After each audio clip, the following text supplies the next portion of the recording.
Hi, welcome back guys. This is your friend, the D in WhatIf, with another fanfiction. This is the movie of What If Deku Had a Silver Flame Quirk. All credits for this video go to their respective authors, so please support the real author. Check out the link in the description for more details. Please give this video a like and subscribe to the channel if you want more videos like this. Now let's get into the fanfic. Quirks, the unique and varied abilities granted by the quirk factor that had sprung up among humanity and spread wide across the planet. Over the 250 years since the first quirk showed itself in King, China, quirks had become the sign of normality. Roughly 80% of the world's population possessed a quirk of some description, ranging from something as weak and simplistic as being able to glow in the dark or having lighters for fingers to being able to control the elements and strength capable of leveling buildings with a single blow. In the centuries that followed their emergence, quirks would be categorized into three main categories: emitter, transformation, and mutation. Many subcategories and hybrids would come to exist within those three principal categories, but those three would remain as the basis of quirk classification. On the other hand, the remaining 20% were without a quirk of some description, although as time passed that number would fall lower and lower. Still, the life of a quirkless individual was never easy, even if someone was an exemplary person in mind, body, and deed. To be without a quirk was to invite discrimination, heartache, and ridicule upon them. Among those who possessed quirks, the dream occupation for many was one previously thought to be the subject of comic books and movieros. One boy in the city of Musutafu, Japan, longed to be a hero above all else. In many worlds, this boy would end up as one of the quirkless and suffer from anguish and heartbreak from that fact. In the world shown here, however, the former is not the case but the latter is. 2xxx, Streets of Musutafu, Japan. Come on, Izuku, a young blonde-haired boy, about 4 years old, called out as he ran along the street. Bakugo Katsuki looked back impatiently as a green-haired boy of roughly the same age followed him at a run. I am coming, Kaken. Midoriya Izuku panted as he caught up to Katsuki. Why, you don't have to run so fast. If we went as slowly as you walk, we'd take forever to get to the park, the other boy retorted as he rolled his eyes. But he did moderate his pace somewhat. I want to show you my quirk somewhere isolated, because it's loud and flashy. Why, you have your quirk? Izuku's eyes almost popped out of his head in astonishment before seemingly to sparkle in excitement. Let's go then. Shoulda known that'd get you moving. Katsuki rolled his eyes again. He had known Izuku since they were two and was used to his obsession with quirks, always eager to ask questions and find out all the details on what they did and how they worked. Truth be told, he himself was excited about his quirk. If the doctor was anything approaching correct about it, he was almost certainly going to be a hero when he grew up. The two boys made their way to the park near their homes and searched for an isolated place to let Katsuki show his friend his quirk. At length, they found a clearing and Katsuki turned to his eager friend. The doctor said that my quirk's a perfect mix of the old hag's quirk and my old man's quirk. He said they sense and mixed really well. He explained, I'm gonna call it. That's because I can do this. Turning, he clenched one hand and caused a small popping explosion to erupt from the palm of his hand. It was barely as powerful as a firecracker, but it still made Izuku clap in excitement. That's awesome, Kaken, he exclaimed excitedly. I hope my quirk's as awesome as yours when I get it. Pah. Katsuki puffed his chest out in pride at his friend's praise. Damn right, my quirk's kick ass. The boys spent several hours happily chatting about Bakugo's new quirk, the blonde bomber eagerly showing it off and his green-haired friend spouting out every idea and theory about it that popped into his overactive mind.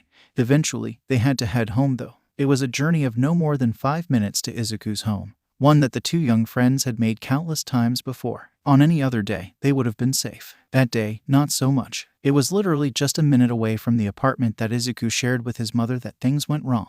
An enormous reptile smashed through houses nearby, plowing straight towards the two. The reptile was the size of a bus, had silver scales, 3 draconic heads, a long and sinuous tail, and wore the torn remnants of jeans and a t-shirt, the super elastic fibers that made up most clothes worn by transformation quirk barely holding together under the strain. Start running, fucking brats, the middle head roared, or I'll crush you into paste. The left one continued. Scram, the right head growled. Being the sensible and bright boys that they were, Izuku and Katsuki turned tail and started running while screaming at the top of their voices. Holy shit, Katsuki yelled. Why is it still following us? Izuku screamed as he ran like a monster was after him, which was still the case. As Izuku had pointed out, the lumbering beast was still following them, deliberately moving slowly enough to not catch the two kids. It was clearly toying with them. Son of a bitch, Katsuki swore. He had only just recently learned some of the swear words from listening to some late-night TV shows while his parents were out on dates, but he was already putting his newly expanded vocabulary to good use. Ack! Izuku yelped as he tripped and fell over, sprawling on the ground with a yelp of surprise and pain. Izuku, Katsuki shouted, and was about to skid to a halt when a cry from Izuku made him do that anyway. Run, Kaken. Izuku was scrabbling to his feet as he spoke, but the monster was almost upon him. Get away. Like hell I'm gonna run and leave you behind. The boy roared in fury after a moment of pure shock. He started running back to help Izuku, but the dragon-like monster was on the green-haired boy before Katsuki could move more than 2 paces. Rearing back, a reptilian sneer on all 3 of its faces, the dragon monster moved to squash Izuku beneath one of its large clawed feet. Time seemed to slow down for Izuku. Flashes of his short life seemed to flash past his vision before he screamed in terror and desperation. Mommy. An instant later, the leg of the dragon was blasted back by something, sending it staggering away from Izuku before it managed to regain its balance. What? All 3 had roared in a mixture of disbelief and pain. Then it looked at Izuku and its jaws dropped. Izuku stood bawling his eyes out in the middle of the street. Surrounding him was a veritable conflagration of silver fire, which had a distinctly liquid appearance, pulsing and flowing around him like a waterfall in reverse. Despite its liquid appearance, the amount of heat the silvery substance was putting off definitely felt like fire. Extremely hot fire to boot. Katsuki, who stood frozen at the sight of what had to be his friend's first quirk usage, couldn't help but smirk a bit at his friend's sudden display of power. The very first time he was using his quirk, and Izuku sent something the size of a bus staggering. As expected of the best friend, sidekick of Katsuki, Bakugo. What are you, brat? Die. The dragon roared before breathing fire at the boy. As the flames clashed together, the regular orange flames of the 3-headed dragon actually seemed to struggle against Izuku's silver flames. Even so, the fire of the older being gradually pushed back against the boy's newly awoken quirk. Seeing this snapped Katsuki out of his fugue. He had to help his friend. Izuku, open your eyes, damn it, he shouted. Fight back, push back and send that oversized gecko bastard packing. He was talking out of his ass here. He had no clue if that was what flame quirk users actually did. But he had to say something. For his part, Izuku temporarily stopped crying and cracked an eye open. Seeing the imminent fiery death approaching him, he squeaked in fear and followed his friend's advice in his own way. Thrusting his hands out, he screamed out, "Stay away," seemingly reacting to its creator's panicked intent. The silvery fire suddenly shifted, flowing like water to pool and gather itself more tightly around Izuku before barreling back toward the orange flames. With a purpose now guiding them, the silver flames quickly began overwhelming and seemingly devouring the normal fire, growing more and more as it pushed the orange fire back toward its draconic creator. Unfortunately, Izuku was flagging. Having only just awoken his quirk, he had no practice with it and little to no control over it. However, survival instinct and adrenaline were wonderful things, and they kept the young boy going. Knowing that his own flames were the only thing keeping the dragon thing from killing him. Where the fuck are the heroes? Katsuki thought in a fury. Really, what kind of pansy-ass hero let a 3-headed dragon run rampant all over town? Just as Izuku collapsed to his knees, teetering on the edge of collapse, a mighty voice boomed out across the street. California smash. An instant later, the dragon monstrosity buckled and collapsed, and an immensely powerful blow slammed into its back from above, cutting off its breath attack and making it gurgle and screech in pain. It also allowed Izuku's flames to surge forth and slam into the silver beast, covering its middle head in silver fire. Texas clap. The voice shouted, and in the next instant, Izuku's flames were extinguished in an instant, with 3 sharp and lightning-swift blows following less than an eye blink later to knock the monster out cold. Wow. Izuku slurred as he looked up. Standing atop the silver 3-headed dragon was a strongly muscled man wearing a blue, red, and white bodysuit. Blonde hair turned into a pair of long tufts at the front which swept back over his head in a distinct V-shape. There is no need to worry further, citizens. Why, you ask? The man said. Because I am here. All might. Izuku managed to get out before he fainted. Utterly exhausted from the stressful awakening of his quirk and the life and death battle he had just endured. Izuku, Katsuki shouted and charged in to just barely catch his friend as he started to fall backwards. He wasn't any less of an All Might fan than Izuku, but he had both more self-control and better priorities. Check on his friend first, all over the man he'd one day surpass later. With All Might, Yagi Tashinori, the #1 pro hero All Might, looked down at the unconscious boy and his friend and cursed himself for arriving late. He had been on the other side of Musutafu town when he had heard of the rampaging dragon quirk user, dealing with a troublesome hostage-taking villain. He had dealt with the man swiftly and raced here as fast as he could, only to find 2 boys threatened by the troublesome dragon. Absently, he hopped off of the dragon as it started to revert to its human form, a European man in his late 20s. Those flamed silver ones came from the unconscious boy. He recalled. Flame quirks were fairly common, although those with the strength that the silver flames had shown were not. Aside from Endeavor, there are only perhaps a dozen or so flame quirk users in the hero rankings, ones that could generate and use their own flames at any rate. Flame or heat manipulation quirks were a lot more common and they tended to go into the fire service. "Young man, is your friend all right?" he asked the blonde-haired boy who had caught the flame user. Why did no one show up before now? "Izuku and I were almost killed," the boy responded. "This is the 20th villain attack I have stopped today, so I suspect that the local heroes are all swamped," Toshinori replied before bowing his head slightly. "I am sorry that you were in fear of your life, my boy. It is fortunate that your friend here had a quirk that could hold the villain at bay. He only just awoke it just now. He hadn't had a quirk diagnosis or anything." The boy replied with a gulp. I see. A green-haired blur shot past All Might with incredible speed and careened into the unconscious boy. It was revealed to be a slim woman with green hair, who looked hauntingly like Shimura Nana, Toshinori's former master and the previous bearer.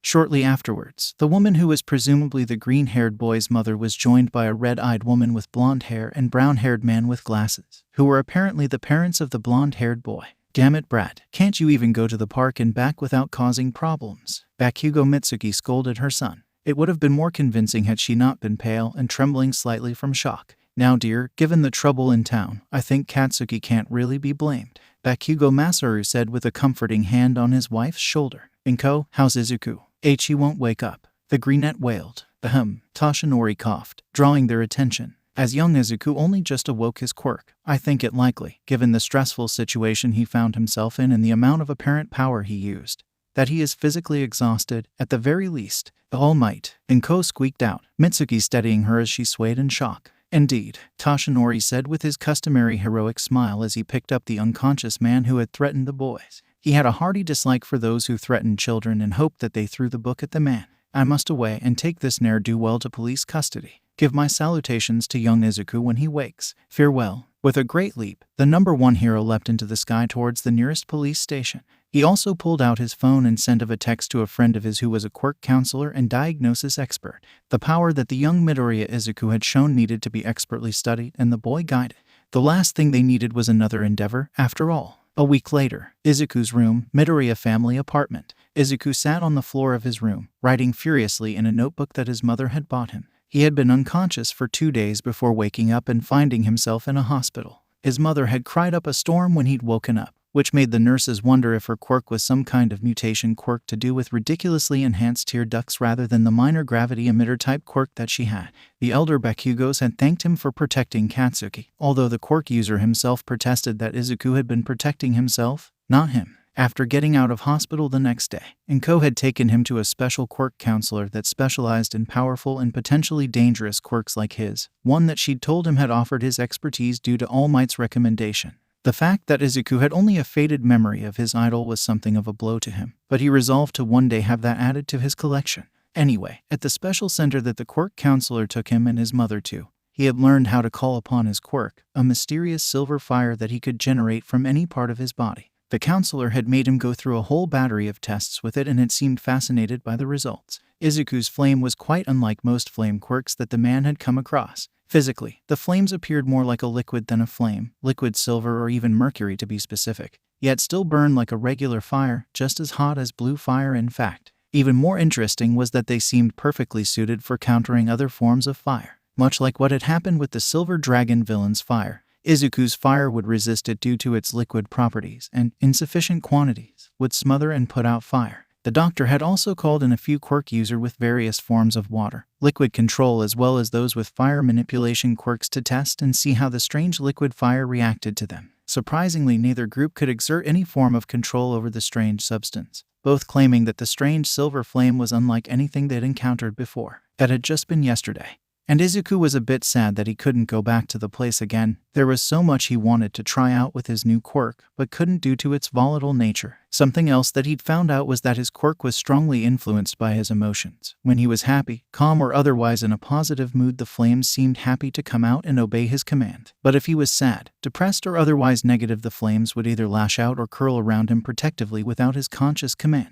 It meant he had to keep himself in control, or at least not depressed. But he was at an all-time high right now, so such a problem never occurred to him. Sitting up as he finished scribbling the last of what he knew about his own quirk down on the page of his new hero analysis for the future notebook. Volume 1, Izuku nodded and closed it shut. His was the third quirk in the book, with his mother's and Kaken's quirks taking the first few pages up. I wonder why my quirk's so different from Dad's. He has to be where I got it from, as he's a flame quirk user, but mine's a lot stronger than his is. Maybe one of his relatives has a much stronger flame quirk, Izuku thought, unknowingly muttering everything under his breath as he did so. Izuku, you're muttering again. His mother tapped him on the shoulder as she entered his room. Oh, oops, sorry, Mum. He chuckled in embarrassment. Have you thought of a name for your quirk, Izuku? Inko asked as she knelt down and hugged her son. She loved him to pieces and was so glad that his quirk was strong enough to let him become a hero like he dreamed of being. The advisor man entered a temporary name of into your quirk registry, but we can change it if you want. She continued. Kaken's given me a bunch of suggestions, but the only one I like the sound of is villainous. Izuku pulled a face. That's eyes, a bit too villainous. Inko's sweat dropped at the name. How about just, okay, the boy said cheerfully. I think Kaken's gonna still call it though. Why does he like that name so much? Inko wondered. He says it's cause my fire kicks the ass of other fire quirks or something like that. Izuku informed his mother, sweat dropping at his friend's rough tone. Sounds like him. He's Mitsuki's boy after all. Inko sighed before smiling at her son. How does katsudon sound for dinner? Homemade. Yeah, the smaller greenette cheered. Later that day. Office, All Might's Hero Agency, Roppongi, Minato Ward, Tokyo. We've finally managed to get some information back from Romania about who this idiot is. Sir Night-Eye, All Might's psychic, said to his boss as he gestured at the picture of the man who had almost killed Izuku and Katsuki. Lay it on me, Night-Eye. Toshinori nodded. He wasn't putting on the loud booming act of All Might right now, relaxing as much as he could with his trusted sidekick. His name is Jan Kalicha, a Czech, Romanian, Japanese citizen. His mother was Romanian, Japanese, while his father was a Czech. The bespectacled hero adjusted his glasses. His quirk is known as a transformation-type quirk that allows him to become a being greatly similar to the evil multi-headed dragon out of Romanian legend. Hence the name. Mr. Kalicha was visiting his long-distance girlfriend when he discovered that she had been cheating on him and transformed out of anger. The woman escaped with her life and limbs intact. Their paramour, not so much. I can sympathize with him to some extent, but he deliberately tried to kill those children. The newly crowned symbol of peace scowled. That has to do with the mental aspect of the man's quirk, Night-Eye replied. If he transforms out of his own will, he is in complete control of his form. Should he transform out of emotional overload, as he did last week, all of his darker impulses are given free rein. It is why he never attempted to become a pro-hero in Romania. HMMSO he secretly wished to take his anger out on others, which his dark side proceeded to try and carry out. Toshinori scowled again. While he couldn't blame the man for having an emotional episode after finding his girlfriend with another man, the consequences of that loss of control nearly cost 2 children their lives. Well, even taking this little factoid into account, he's almost certainly going to be convicted. Whether he'll be imprisoned or simply banned from the country is beyond me. So long as he doesn't try to kill any kids again, I don't especially care. Agreed. Night-Eye nodded. He felt just as strongly about cowards who would harm children as All Might. That reminds me, a report came in from Matsushita-san about that boy who held Kalicha off. Toshinori held out a folder to Night-Eye. It makes for very interesting reading. Hitching an eyebrow, the bespectacled man took the folder and proceeded to read it closely. When he finished, he was nodding slowly in agreement. The boy's flame is very curious indeed, Night-Eye said slowly. It almost appears similar to some forms of magma-based quirks I've read on. Or perhaps even a quirk I once read about that allows its user to produce napalm from their pores. But even then, a quirk that seemingly blends the natures of 2 opposing elements into an entirely new state is most unusual. It could be a particularly useful tool against other fire quirks or fires in general. If the boy becomes a hero, or even simply a firefighter, imagine how effective he could be at smothering forest fires and arson attacks. Toshinori mused thoughtfully. Also a possible way to stop Endeavor's increasingly large amounts of property damage. He could also be an excellent combatant. Night-Eye agreed. His quirk is seemingly completely immune to interference from fire and liquid manipulation quirks. It's a shame Matsushita only had time for 4 days of testing.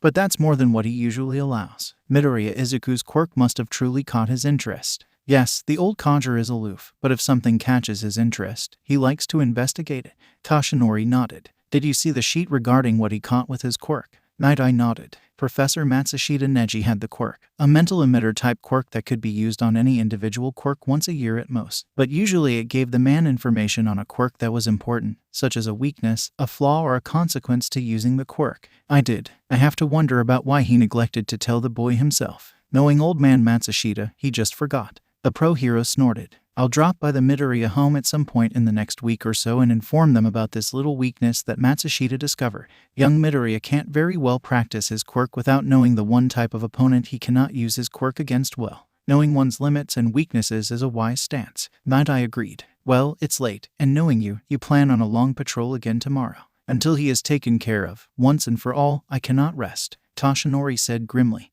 ire in his voice for the man who had killed all of his predecessors. Have a good night's sleep, Night Eye. 3 days later, Fire Training Room, Volatile Quirk Training Center, Musutafu. HNNG. Izuku grunted as he held his cupped hand out in front of him. The ball of liquid fire nestled against his palm, shimmering and pulsing slightly as the young greenette tried to exert his control over it and bend the strange flame-like substance to his will. So far I've only been able to throw balls of fire and release bursts and streams of it. Izuku let out a short huff as he paused in his exercise, his lower lip working its way between his teeth as he tried to puzzle through how to exert more control over his quirk. For some flame quirks, that's the limit of what they're capable of, but there are just as many that can mold and even partially solidify their flames in some shape or form. I don't think is limited to something that's simple. The fact that it acts more like a liquid than actual fire should make it easier to mold than actual fire. I just have to focus. Instead of trying to do both at once, maybe I should focus on it one step at a time. First shape the fire, then try and solidify it. He took a deep breath and then raised his hand and began to activate his quirk again, causing a small surge of liquid silver flame to emerge from his palm. As he did, a stray thought echoed in his mind. Good thing this room is fireproof. The room Izuku was practicing in was specially designed to handle intense heat and fire. Every surface or object in the room was made of heat-resistant and fire-resistant materials. There was extra venting and oxygen sensors to provide extra air into the room if the oxygen levels started fluctuating, and sprayers built into the walls would dispense chemicals to rapidly drop the temperature if the heat within ever approached a level dangerous to its occupants. Every population center nowadays had a special volatile quirk training center where children with particularly destructive and volatile quirks could practice and learn to control their ability to prevent them from accidentally causing a catastrophe. Granted, there were still quirks out there that even these kind of specialized training areas couldn't help. The Rescue Hero 13 and their quirk were prime examples. Children with those kinds of quirks were enrolled in a mentoring program, allowing retired or temporarily off-duty pro heroes to help guide them in learning to control their quirk. If that also meant that many children with such quirks would be inspired to follow a heroic path of their own, well, that was merely an unintended side effect and a boon for society either way. Shaking his head to clear it of the stray thoughts that teased and tormented him when he was trying to concentrate, Izuku refocused his mind and started to practice again.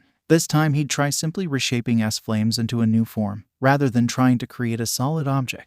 Closing his eyes, Izuku tried to focus on something he could easily imagine. Instantly, his mind went to a scene from a giant mecha anime he and Kaken had watched together recently, particularly the sword the hero's mecha had drawn in battle. It was so cool looking, Izuku could see it as clear as day. With a surge of focus, silver flames began to boil out of Izuku's extended palm. Super long, double-edged, spiky, fancy hilt. Izuku began to trace every detail in his mind, feeling the liquid fire shift and shimmer in response. Several minutes of repetition later, Izuku risked cracking his eyes open and gasped in delighted surprise. Floating an inch away from his palm was an exact replica of the sword, albeit adjusted to his size and formed from his silver fire. Now that right there is impressive, Midoriya-kun, his supervisor, Ikazuchi Gomen, offered with a smile. The man had the quirk, an emitter type that let him form and fire spheres of condensed electrical energy at various outputs. He had once been a pro hero but had been forced to retire when a villain had damaged his leg to the point it had to be amputated at the knee.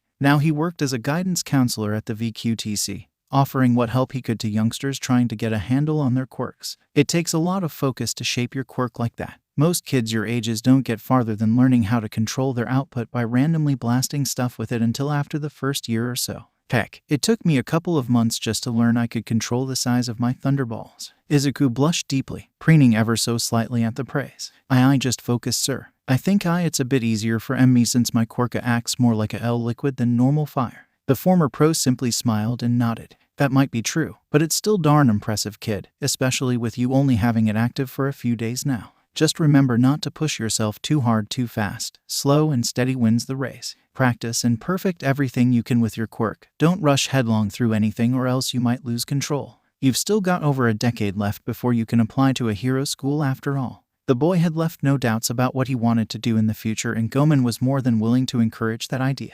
Better firepower like that be on the side of the angels than out there raising hell. Yes, sir. Izuku nodded. Pushing himself up onto his prosthetic leg, Gomen checked his watch. Looks like it's about time for your mother to get here. Go and start getting yourself cleaned up and get some liquids into you. Fire quirks have a nasty side effect of raising your internal temperature and causing the body to dehydrate faster, even for the lucky ones like you that are actually immune to their quirk's effect. Suddenly realizing how dry his throat felt, Izuku happily nodded his agreement and hurried off to do as he was told. He still couldn't completely hold back the excited energy bustling through his body. He couldn't believe how lucky he was to have a quirk like his. He was going to be a great hero, just like All Might. After wiping off the sweat that had accumulated along his face and arms using a towel the nice nurse lady had provided and nearly draining a juice bottle, Izuku went to meet his mother in the VQTC's lobby, where the Midoriya matriarch was thanking Ikazuchi for taking care of her boy today. Think nothing of it. You've got a good boy there, Midoriya-san. Ikazuchi laughed genially. He's got a good head on his shoulders and knows how to work hard, just what you need if you want to master an elemental quirk. I've already sent a request to the Quirk Counseling Office to get someone with a fire quirk closer to Izuku's own transferred here at least temporarily, but I'm afraid it's going to some time. You're left with me until then, and I'll do what I can, but I'm afraid Izuku's quirk is simply too different from mine to help that much. Thank you for your help and consideration. Inko offered the bemused ex-pro a short bow, before taking her son's hand and leading him out, smiling gently as she listened to him babble cheerfully about what he'd accomplished with his quirk today. After she'd calmed down from the incident a few days ago, she'd been both relieved and overjoyed to see her son not only healthy and safe, but happy as well. He'd been worrying himself sick about his quirk since Katsuki's birthday 3 months ago, and it had only gotten worse after his own a month ago.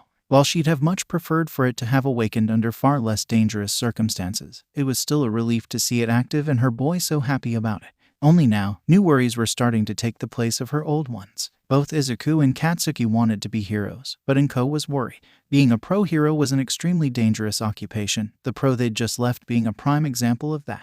No mother wanted to imagine their child being maimed, or worse, but she also didn't want to interfere with her baby chasing after his dreams. Even more concerning were the small shifts she'd been seeing in Katsuki since he awoke his quirk. Katsuki had always had a high opinion of himself, though it was not entirely undeserved, and it had only been getting worse with all the praise everyone had been layering on him since his quirk activated. She knew Mitsuki was practically pulling her hair out as she tried to pop his ego before it got too bad, and she was scared that once word got out about his quirk, Izuku would be in for the same treatment. Arrogance in a profession as dangerous as heroics could be extremely dangerous. Believing you were bulletproof only worked if you actually were. Fortunately, a good way to help temper both boys' pride had come up a couple of days ago. It would be a treat for both the boys and, hopefully, a reminder of not to let their egos grow too far. Everything was set up for this weekend, which had been something of a minor miracle given the type of schedule their special guest had to keep to. I can't wait to see Izuku's face when he sees who our guest is, she thought warmly, smiling down at her son. Her pride and joy. Her marriage with Hayashi had its bumps like any marriage, and his work in America had only increased those strains, even as he worked hard to support them. Still, when he'd found out that his son had developed a flame quirk, he'd over the moon with pride. He had promised to speak with his supervisors about transferring back to Japan, but his bosses were being stubborn and insistent that he remain in place as he was integral to the current team or some such nonsense. Even if he wasn't here right now, Hisashi had still given her Izuku, a boy any mother would be proud of. He was worth every second of labor, and every annoyance of pregnancy. She had never been able to understand mothers who would abuse or harm their own children. The thought of hurting her son was abhorrent to Inko. Banishing the dark thoughts, she instead started to plan out dinner. A homemaker's job was never done, after all. That weekend, Midoriya residence. Katsuki was frowning in a mix of annoyance and confusion as he looked around the apartment. It wasn't unusual for him or even his whole family to join Auntie Inko and Izuku for dinner. Heck, it was rare if it didn't happen at least once a week. The old hag said it was to make sure Auntie didn't get lonely with Hisashi out working abroad. But Katsuki suspected that it was just an excuse so his mother could get out of cooking herself. Auntie Inko was a far better cook anyway, so Katsuki wasn't going to complain. However, the way the adults had been acting all day had been grating on his nerves something fierce. His mother had been giving off an I know something you don't know vibe for the past couple days, and it had only got worse as they headed over to the Midoriyas. Katsuki knew that there was some ulterior motive to this dinner outside of scoring a free meal. Yes, he knew what an ulterior motive was: screw off and explode. Izuku hadn't noticed it yet, of course. Katsuki had to resist rolling his eyes at his friend's naive trust. Izuku might not be an idiot, but he was stupidly trusting, particularly when it came to adults. Granted, part of that was likely because Auntie Inko was one of the most genuinely nice people Katsuki had ever seen. and she'd skewered his perceptions more than a bit. The fact that she was involved in this as well likely meant that whatever the adults were planning was truly something that adults thought they were going to enjoy or simply needed. That realization did absolutely nothing to assuage the aggressive boy's fading patience. "Boy, old hag, what the heck has got you acting like you and the old man just won a two-person onsen weekend?" he asked bluntly. For Katsuki, that was actually pretty polite. "Watch your goddamn mouth, brat," Mitsuki snapped back. Since she hadn't used any four-letter expletives, Bakugo Mitsuki also seemed to be acting on her best behavior as well. "Sit your rear end down and just wait. Trust me, something good's going to happen tonight." Katsuki was now officially intrigued. His mother would threaten a dire fate on him if he ever stepped out of line, or trick him into eating the foods he hated, but she never outright lied to him. Sitting back and letting a thoughtful frown replace his burgeoning scowl, he almost missed the way Auntie and Co kept glancing at the clock, which was almost at 3. So, it was something at 3, probably a guest. What, was Deku's waste of space dad finally going to show up or something? 2 minutes later, Katsuki had his answer. A familiar heroic voice boomed from the door of the Midoriya apartment. As soon as the clock struck 3, Izuku and Katsuki boggled at one another. There was, likely very literally, no one on Earth who didn't recognize that bombastic, confident, and loud laugh. "No freaking way," Katsuki whispered as Auntie and Co went to open the door. Izuku was silent and wide-eyed in awe. Seconds later, Inko returned to the room, standing aside to let their guest into the room. "IAMHER coming through the door like a hero," All Might announced as he strode in, his iconic heroic smile firmly in place. "All Might," Izuku stuttered in shock and excitement. "Indeed, it is good to see that you recovered well from that nasty incident a few weeks back, young Midoriya." The #1 pro hero boomed. "It is also good to see you as well, young Bakugo." "Yo," Katsuki said, trying to play it cool, which would have been easier if he hadn't squeaked like he'd had a lungful of helium. "Damn it, do you want a cup of tea or something?" All Might, Inko offered genteelly. "I certainly wouldn't think of refusing, Midoriya-san," the hero assured her. Once he was seated and had a cup in hand, the man took a sip and got down to business. "Delicious. Now, I have come here to inform you, young Midoriya, of a weakness that your quirk possesses," All Might said gravely. "My good friend Dr. Matsushita seems to have forgotten to mention it before he departed, so I have taken it upon myself to pass the information on in his stead." "A weakness? You mean like how it goes out of control if I get really angry or sad?"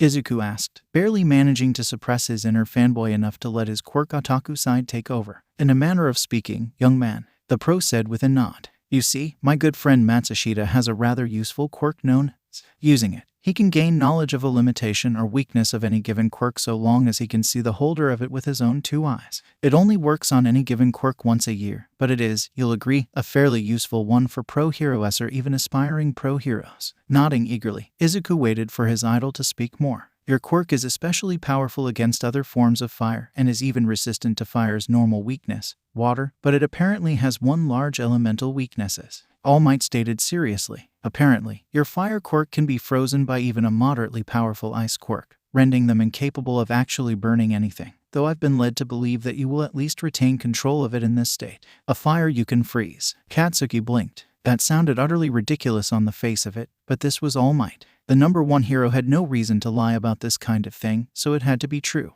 Actually, his own quirk was kind of similar. Altered the makeup of his sweat to something similar to nitroglycerin, and thus if he couldn't sweat normally or if his sweat was frozen, his quirk would be extremely limited. "Indeed, young Bakugo," All Might nodded at him. "Matsushita explained it to me, but a lot of the science and whatnot goes a bit over my head. It has something to do with the dual-state mixture of fire and water that is present in the fire produced by young Midori.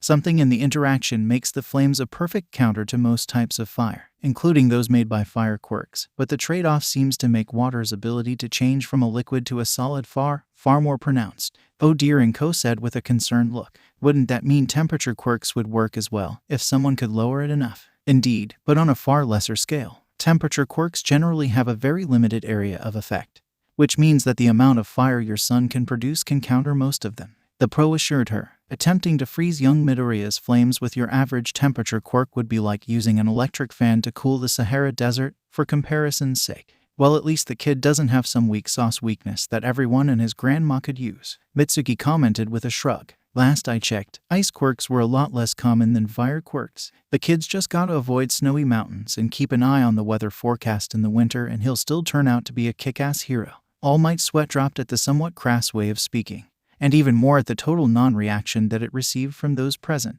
Evidently this was Bakugo Mitsuki's normal way of talking. Yes, well, that was the main reason I came here, he said before taking another gulp of his tea and turning back to the boys. I have been told that you both aspire to one day attend my old alma mater, UA. Hi, is that right? Why yes, I want to be a hero like you, All Might, Izuku declared. And I'm gonna be even better, agreed Katsuki confidently. Even in the face of his idol, Katsuki was a boy of strong ambition. Glad to hear it, agreed the blonde behemoth with a booming laugh. I'm sure you'll both grow into excellent heroes one day. Please, allow this old pro to offer the next generation some advice. Do not let the words of others influence who you are as you continue to grow and train with your quirks. Katsuki sounded confused. All Might sighed, rotating the teacup gently cradled in his massive hands. It is a sad truth about life that there will always be those who will grow jealous of others' good fortune. He explained, I know that both of you were lucky enough to be born with powerful quirks, but many are not so blessed. Those born with quirks that are not as naturally powerful and who lack the physical or mental fortitude to train their own quirk will instead grow jealous and try to lash out at you both. Some will use any excuse to try and tear you down, to make you feel small so that they do not feel weak in comparison. Others will instead try and latch onto you as you grow, trying to rely on your gifts as if they were their own. They will fill your heads with praise and bloat your ego, just so that they can use your own strength to make themselves feel stronger. You must learn not to let either affect you. Take words of praise and accolades only when you feel they are justly earned. Accept failure when it happens and learn to grow from it. Take criticism from those you trust and those with knowledge to help guide you, but do not let it break you. Do these things, train with all you can, and keep a heroic ideal in your here, and one day I'll be honored to fight alongside the two of you. Inko and Mitsuki kept a careful eye on both their boys as they took in and tried to digest the pro's words of caution, and both could barely hold down their smiles. When the number one hero had called to arrange a meeting to hand over the information about Izuku's quirk, he'd been more than happy to help with Operation Ego Popper, as Mitsuki called it. Getting Katsuki to listen about ignoring praise was always going to be an uphill battle, but with All Might involved, that hill just got a whole lot smaller. Izuku was the opposite. He'd easily listen to his mother about the dangers of false praise, but the boy could be one of his own worst critics at times. Getting All Might to talk to him about ignoring those who'd try and knock him down, however, should help shore him up against that particular threat. Both boys had confidence problems, if only on opposite sides of the spectrum, and both were solved with a single speech. Never underestimate what the scheming of determined mothers could accomplish. After a few more minutes, during which both mothers took pictures of their sons sitting on either side of the number one hero, and All Might signed Izuku's notebook, the hero had to bid the two families farewell. He had more meetings to get to amidst all of his crime fighting. All Might, thank you so much for agreeing to my selfish request, Inko said as she escorted the hero out of the house. Kahaha, it is a hero's job to encourage the next generation to be better heroes. The man laughed boisterously, especially when they have such powerful quirks. It may sound trite, cliched, or even simply cheesy, but with great power comes great responsibility. It is something that I think more than a few heroes nowadays could stand to remember. Like Endeavor, the Midoriya matriarch sighed. I saw the news the other day, over 2 million yen in property damage from one fight. Indeed, you need not fear that your son will follow Endeavor in his rash behavior, All Might said diplomatically, stifling the urge to expound upon the number of issues he had with the Flame Hero's personal failings as a hero. Young Midoriya strikes me to be an even-tempered and cautious individual. He will undoubtedly exercise great caution with his abilities. Thank you, Inko sniffed. Be safe in your heroics, All Might. Well, haha, have no fear. Justice shall prevail. All Might flexed slightly before leaving down the stairs and then leaping away heroically. No point damaging property needlessly, after all. After the very shocking meeting with All Might, both Izuku and Katsuki were left to their own devices in the room of the former, while the two mothers worked on cooking dinner, with Bakugo Masaru coming over later to join in. Izuku generated a small ball of silvery liquid fire in his hand and looked at it, now aware that his quirk had a serious weakness to it aside from being affected by his moods. Honestly, a quirk being affected by its owner's emotions was hardly a rare thing. Most quirks tended to be at least partially linked to their owner's mental or emotional state. Izuku's was simply a more dangerous extension of that. He'd simply need to learn to control and rein in his emotions as best he could. The one time that a nurse at Dr. Matsushida's research center had startled him, he'd been instantly surrounded by a corona of silver flames, almost burning the poor woman. Had she not had a minor mutation-based quirk called that increased her reflexes to that of a cat's own, he could have easily given the poor woman several severe burns. A specific elemental weakness is different though. It changes a lot about how I'll have to handle things. The greenette thought morosely. My quirk will be next to useless to winter if a stray snowflake can cause it to freeze up. And there are plenty of people with ice quirks. The ones who become villains will likely have stronger quirks. So if I do meet an ice quirk using villain, I'll lose in an instant and… Damn it, Izuku, will you stop with the mumbling already? Katsuki bopped his friend over the head. Izuku was his best friend, and he'd gotten used to most of his habits, but that crazed muttering thing got real creepy, real fast if he let it build up any steam. Not to mention it was damn irritating. Sorry, Kakin, Izuku offered apologetically. It's just a lot to take in. You aren't the only one who has a weakness to the cold, dumbass. The blonde boy snapped back, easily reading his friend's thoughts. The idiot had the ego of a soggy sugar cube sometimes. My work's like crap in the cold and wet too, you know. But it isn't totally useless like mine in the cold. The fire quirk user countered. I mean, I can maybe still float the frozen fire, but that's why you have that tutor of yours at the VQTC, idiot. Katsuki snorted. Get him to call in an ice quirk user to help so you can practice what you can do if someone flash freezes your flames. Who knows, maybe your frozen fire can still blow shit up.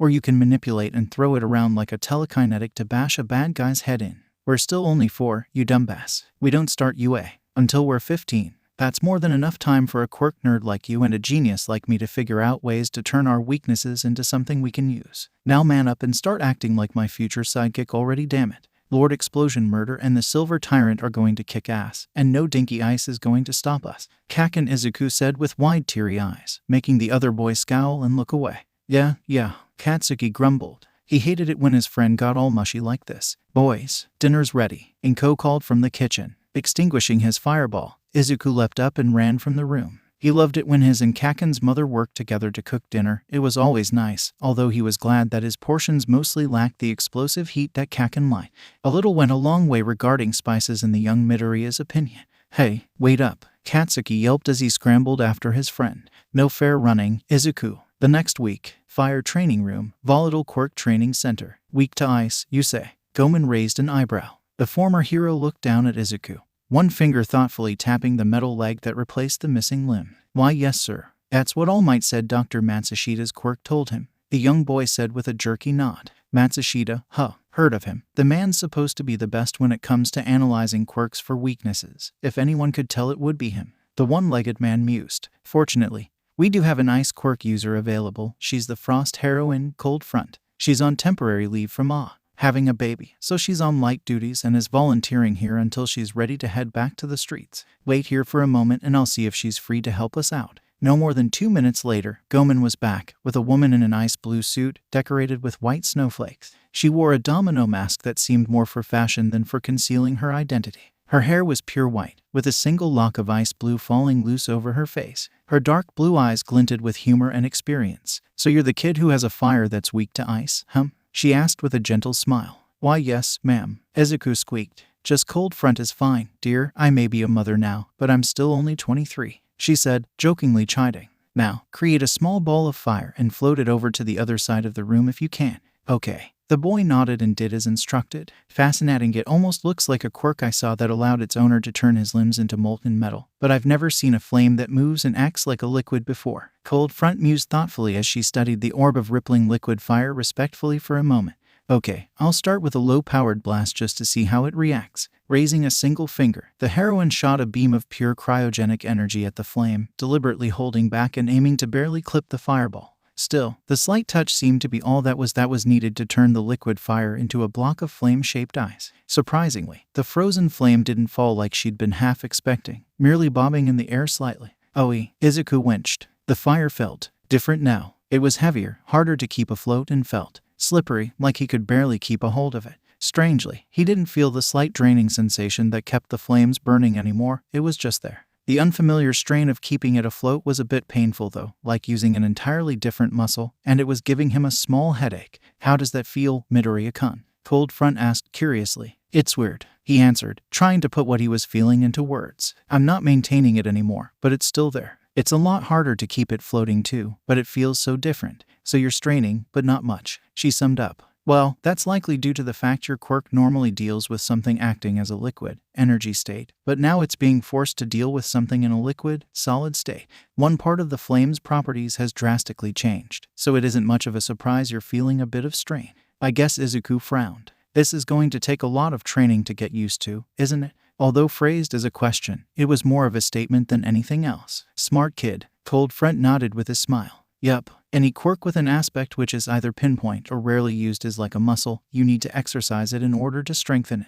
Sometimes you even find something that can be useful for the rest of your quirk that way. Ready to go on? Nodded firmly. Determination lit up the boy's face. You bet I am. I think that this is going to be a fun recovery period for me, the Frost heroine said with a smirk. Okay, Midoriya-kun, let's get started. 10 years later, third-year classroom. Aldera Junior High, Misutafu Town. But why bother? You all want to be heroes, right? Midoriya Izuku merely rolled his eyes as the majority of his classmates began cheering and shouting raucously, most showing off their quirks as they did so. He personally refrained from both activities for several reasons, the most logical being that activating his quirk would likely set off the oversensitive fire alarms Aldera had received shortly after he and Kakin had started, a standard precaution for when a school had not one but two students with extremely volatile quirks. The more personal reason was Izuku's extreme distaste for the attitude that seemed to permeate the entire school. Aldera had proven itself to have a particularly quirkist mindset, with most of teaching staff treating the increasingly rare quirkless student with dismissal, an attitude that emboldened several of the worst of the school's population.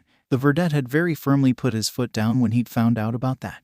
Oi teach, don't put me and Izuku on the same level as this bunch of reject background characters. Bakugo Katsuki scoffed loudly from his seat next to his childhood friend, legs casually kicked up and resting on his desk. We're the next top two heroes after all. If any of these scrubs could even hope to make it out of the minor leagues, I'll be fucking surprised. Izuku couldn't help but roll his eyes again. Some things never changed. The rest of the class was far less blasé about Katsuki's little declaration. Damn you, Bakugo. Who do you think you are? You're not that great. You looking down on us? Yeah, I am. Any of you worthless scrubs want to argue my point? The blonde user returned the indignant shouts with a feral sneer, absently sitting up and raising one hand and threateningly making the claw gesture he usually made before setting off an explosion. That one gesture was all it took to make the rest of the class shrink back, most losing any trace of defiance. Bakugo and Midoriya were the undisputed kings of Aldera Junior High. No one in the entire school had a quirk that could match either when it came to power, versatility, or the skill either boy showed in their use. Not even the teachers had anything close to an ability that could challenge the two teens. The former rulers of the school had attempted to assert their dominance shortly after the duo had become first years, ambushing both 12-year-olds after classes were over on their third day. The third years, 10 of them in total, had been soundly beaten without landing so much as a scratch on either preteen. Bakugo had been heard loudly complaining that the fight hadn't even counted as a proper warm-up as they left. Bakugo spat off a scoff before relaxing back into his seat. That's what I thought. Kakin. Izuku gave his best friend a long look, a note of censure in his tone. Yeah, I know. Katsuki waved the scolding off, before offering Izuku an unamused glower. And what have I told you about using that damn nickname? Stop it. Sorry. The flame wielder responded absently. As the class settled back down, Izuku absently settled into his own seat, ignoring the teachers blathering in favor of filling out the form that had been waiting on their desks when class started. It was obvious where he intended to go, UA, the school that had produced some of the best and most upstanding heroes in the country. They regularly had more alumni in the top 100 than Shiksu and Ketsubutsu, its most well-known rival schools in Japan, put together. Ever since their visit from All Might shortly after his own quirk had awakened, Izuku had been working tirelessly at the Volatile Quirk Training Center whenever he'd had the opportunity, to the point that his mother and mentor at the center had had to force him to take rest days to keep him from overworking himself. The quirk training allowance that his mother received to help subsidize the costs of having a child with such a potentially dangerous quirk had paid for his training, relieving some of the pressure from his mother's part-time jobs. He had bled, he had sweated, and he had cried during his training. But the enormous strides he'd made in controlling his silver flames were well worth the efforts in his mind. Now it was only ice wielders that could shake his confidence in his ability. And even then he'd worked tirelessly to develop counters and ways to mitigate his quirk's glaring weakness. They weren't perfect, not yet, but Izuku was at least confident he wouldn't be helpless in the face of his natural nemesis. Katsuki hadn't been idle either. The blonde dynamo had worked just as hard beside his best friend, never willing to allow Izuku to get a step ahead of him. Their occasional sparring matches at the VQTC normally ended with the main sparring area utterly devastated before the match could be settled. Powerful explosions clashing with tides of silver fire overwhelming the center's ability to contain and control the damage. Socially, things were a bit dicier, thanks to All Might's talk. Both Izuku and Katsuki had been mostly prepared for the wave of sycophants, brown nosers, and other hangers-on that had tried to surround them since junior high had started. The fawning and bootlicking from the teaching staff had been a surprise, but one that the two had eventually left both teens more disturbed, annoyed than anything else. It had taken the majority of their first year in Aldra to get the message across, but the rest of the school had eventually gotten it into their heads that trying to get close to the duo in an attempt to bask in the reflected glory was a quick way to ensure a cold shoulder from both. The end result was that the duo had found themselves mostly left alone by their peers and teachers outside of schoolwork and similar requirements. Honestly, that had suited both boys just fine. Both were exceptionally driven young men, and none of their peers seemed willing to even attempt to keep up with their friendly competitions. Those that had tried usually ended up being little more than a distraction at best, nuisances at worst. Katsuki had honestly been tempted to recruit a couple to just act as gophers for the two of them, but Aunt Mitsuki's gentle admonishments had knocked the idea out of his head while reminding him of the advice All Might had given them, which always worked wonders. Katsuki might hide it far better than Izuku, but he was just as much a fanboy for the symbol of peace as his best friend was, and just as All Might had warned, without an ability to bask in the reflected glory, the other classmates had previously shown quickly started to turn to jealousy and spite. The hateful words, snide remarks, and nasty rumors had started getting really bad shortly after their second year had started, with the staff mostly ignoring any reports if they weren't directly witnessing the events in question. They had come to deeply regret that when two furious mothers had descended upon the school and giving the principal an hour-long rant on what would happen if he continued to passively encourage bullying at his school just because my ass had of a son and his friend are too fucking smart to let your ass-kissing staff get any kind of fucking reflected goddamn glory by association. As Bakugo Mitsuki had put it, Izuku felt the corners of his lips twitch in amusement as he remembered how the teachers had started looking at him and Katsuki like there were demons hiding behind their back after that. He knew it wasn't very heroic, but the Quirkus jerks had needed a good dose of maternal fury, and by all might had they gotten it. As the bell toned, signaling the end of classes for the day, Izuku couldn't hold in a relieved sigh. In addition to the substandard staff and attitude, Aldera's academic challenge was, to be completely frank, an utter joke. If hero schools had allowed early admittance, he didn't doubt that he and Katsuki could have tested out early rather than stay for their third year of junior high. Maybe he was exaggerating slightly, but certainly not by much. Man, I can't wait until we're done with this fucking place. Katsuki grunted out as he and Izuku walked out the school gates. Having to deal with the background characters is bad enough, but those fucking brown nosers they call teachers are starting to turn into a real fucking pain in the ass. Just think of it as training for dealing with the press, Izuku suggested absently as he thumbed through one of his notebooks. You know how far some reporters will go to try and get a story. Just look at what happened to Strong Arm last month. The blonde bomber snorted in amusement at that. The over-muscled ape that called himself the power hero. Strong Arm had been a former up-and-comer who'd managed to make into the top 100 in only his third year after graduating. Then a blonde bimbo of a reporter had fluttered her eyebrows at him and the dumbass had started bragging about his personal conquests, only to be shocked when everything he'd said was plastered across the morning edition for the next few weeks. Now it would take years for him to rebuild his rep after the scandal, if he ever could. What a moron. It didn't take long before two reached the points where they had to go their separate ways in order to reach their respective homes. Katsuki to his family's house, and Izuku to his. The Midoriya family had moved out of the apartment that Izuku had lived in when his father moved back from America. Midoriya Hisashi was now a branch office supervisor at the textiles company he worked for. He had initially taken a small hit to his paycheck when he started at a lower position, but he had worked himself hard to climb back up and support his family. And home, Izuku called as he entered the front door. Welcome home, Izuku, Inko said as she bustled out of the kitchen to give him a hug. The Midoriya matriarch had remained mostly unchanged through the years, the only real change being the occasional bout of exhaustion and fatigue that sometimes came over her. Dinner will be ready soon, she said as she led her son to the joint dining room. How is school? Better? Honestly, pretty boring for the most part. Izuku responded with a slight grimace as he sat at the table. Some of the teachers are still trying their stupid brown-nosing tactics, but it's honestly just a nuisance these days. Still, honestly, some people just refuse to learn, don't they? The green-haired matriarch offered with a slight frown. It's no big deal. They're just going to end up disappointed either way, so it's best to just ignore them. The young fire user said with a shrug. By the way, is Dad going to be home for dinner tonight? Afraid not, sweetie. He was selected to act as the company's representative at a business conference tomorrow. Inko responded with a sigh of her own. He'll be gone for a couple of weeks at least, and I'm afraid he can't get out of this one. He's at the office right now, making sure everything will be handled by his subordinates while he's out. Again, why do they always pick Dad for these things? Izuku grumbled. Honestly, Izuku understood exactly why. His father was an utter professional when it came to his work, competent, composed, and hard-working to the extreme, not to mention loyal and law-abiding. More and more people these days weren't above cutting corners or taking bribes to overlook irregularities.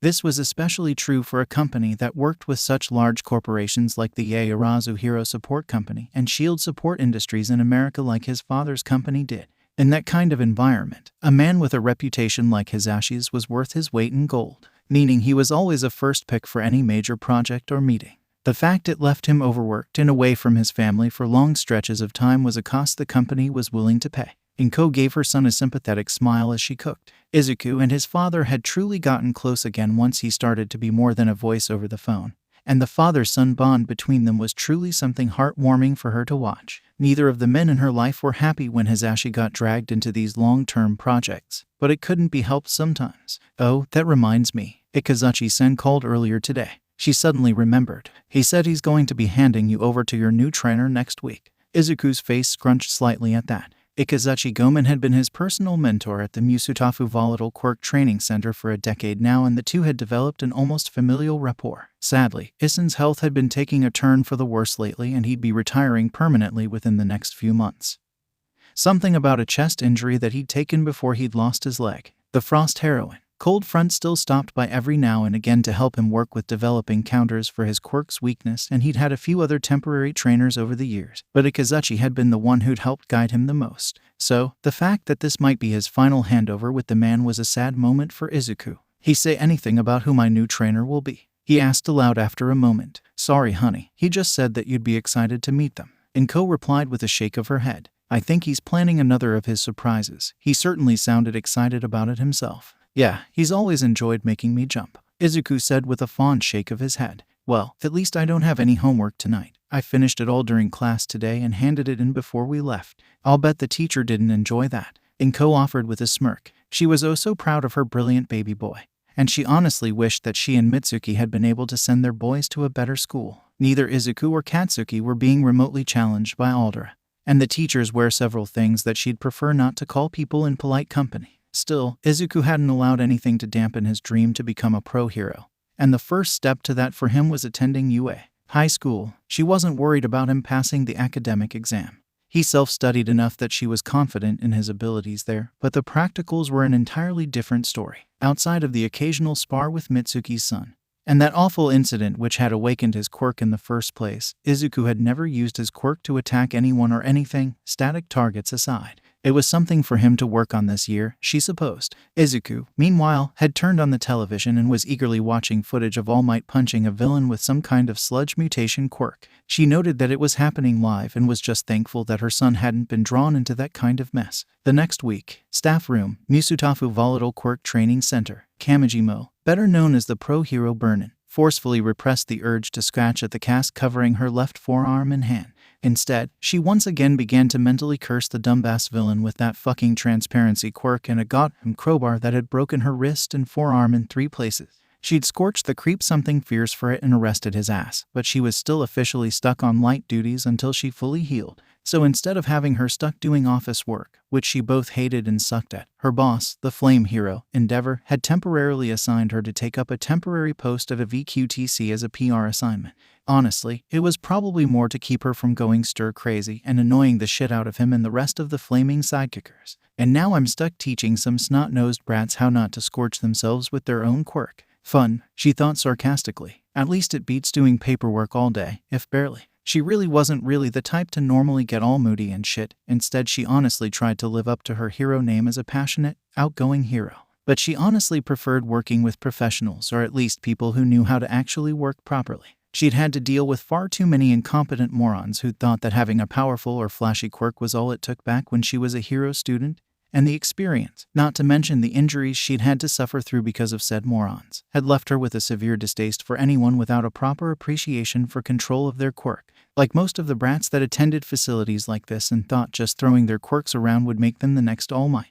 The sound of the door sliding open pulled her from her thoughts, and she got a good look at the tired-looking old-timer wearing the VQTC's tracksuit uniform stumping into the room, his prosthetic leg thunking hollowly as he walked. The sight of him was a sobering one for Burnin. The Thunder hero, Isun, had been, if not a legend, then a well-known and respected example of the type of hero children could aspire to be like when she was just a brat. Instead of having an overwhelming powerful quirk like All Might or Endeavor, he'd instead earned his spot into the top 10 with just a simple elemental quirk: hard work, training, and discipline. There were still a lot of people who remembered the man who'd clawed his way to the number 8 position with nothing but grit, determination, and a quirk most wouldn't have expected to see in the top 100, let alone the top 10. He still had a bit of a cult following among those with electricity-based quirks. Sorry for running a bit late. This all-body ain't as spry as it used to be. Ikazuchi Gomen apologized absently as he sat down opposite her. You be burnin', I take it. Yup, that's me. Nice to meet you in person, Isun. The psychic replied with a friendly grin, deciding to put her best foot forward here and getting straight to business. I've been told I'll be taking over one of your kids while I'm here. So, what am I going to be dealing with?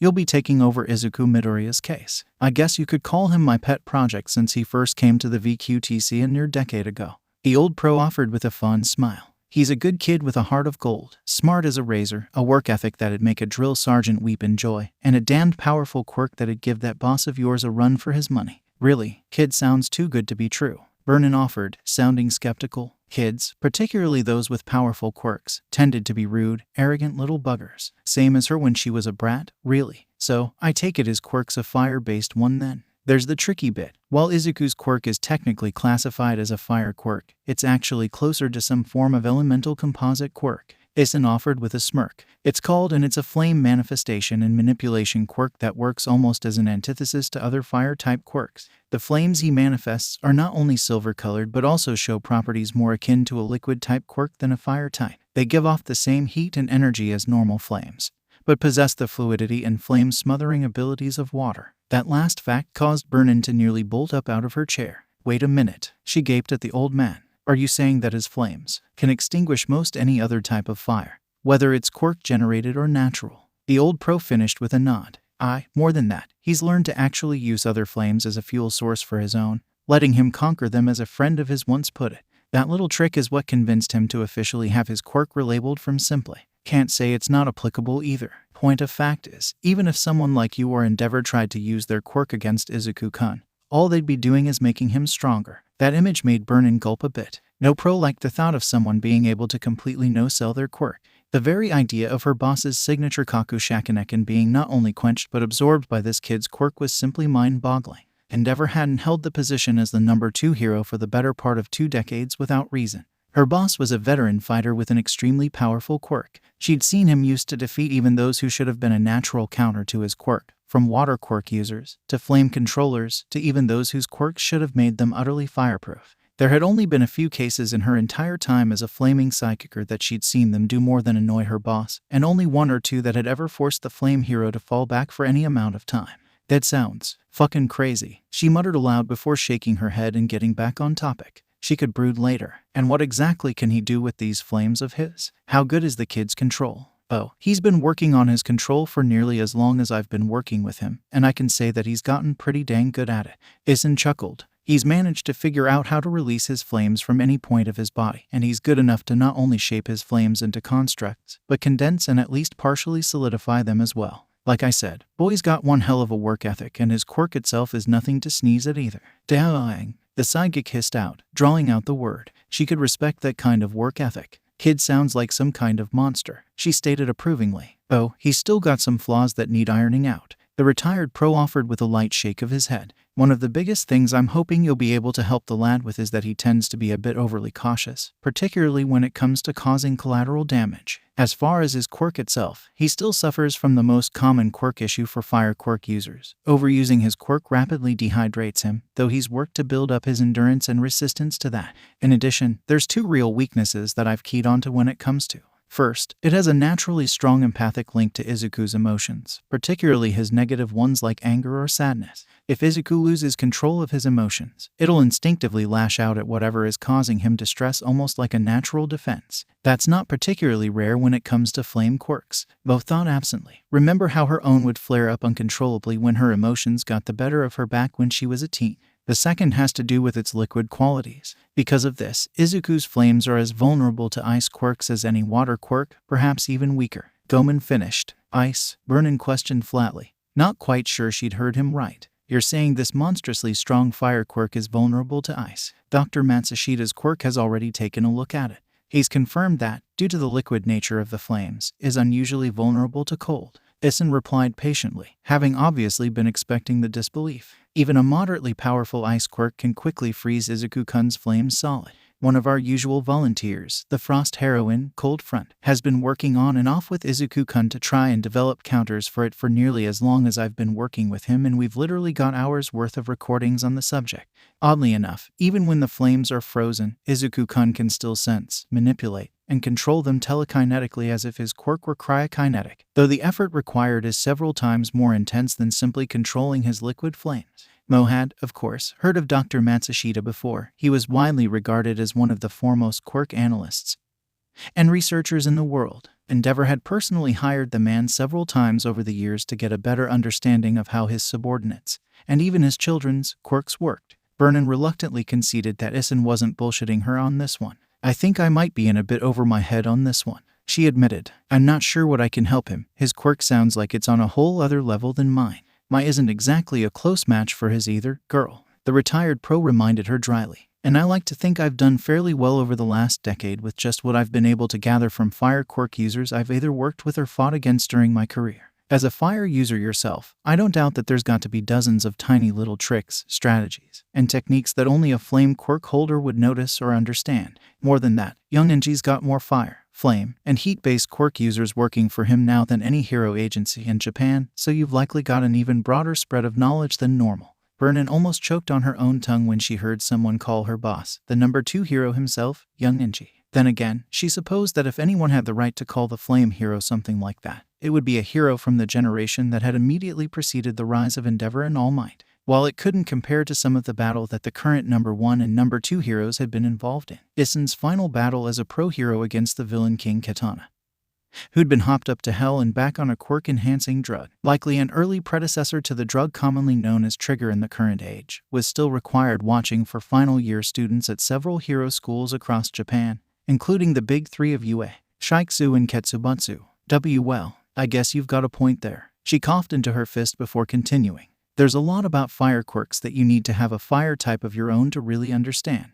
Anything else I need to know before I meet the kid? Well, first, expect to have him ask for an autograph and to have several questions about your quirk. Kid's a bit of a hero fanboy, Isin offered with a small, fond smile. Mo snorted a bit at that, feeling that they were back on safer ground. The first is kinda expected, but why would the kid ask me about my quirk? Oh, Izuku-kun's a bit of quirk analyst himself, by hobby more than anything else. Seems he got really interested in it back when he visited Matsushida's clinic. Kid's pretty damn good at it by this point too. Why, just last week he broke down that flashy new rookie Mount Lady's quirk while taking a snack break during his training. Honestly, it's a bit scary how into it he can get when he starts thinking about something. Isin answered with a bit of a chuckle, before he frowned and thought. I should also mention that he's not really a fan of Endeavor, says he gives fire quirk users a bad name with how liberal he can be with his quirk. Doesn't help that he's a big All Might fan too. While Vernon instinctively set her face in an indignant expression, she could honestly see where the kid was coming from.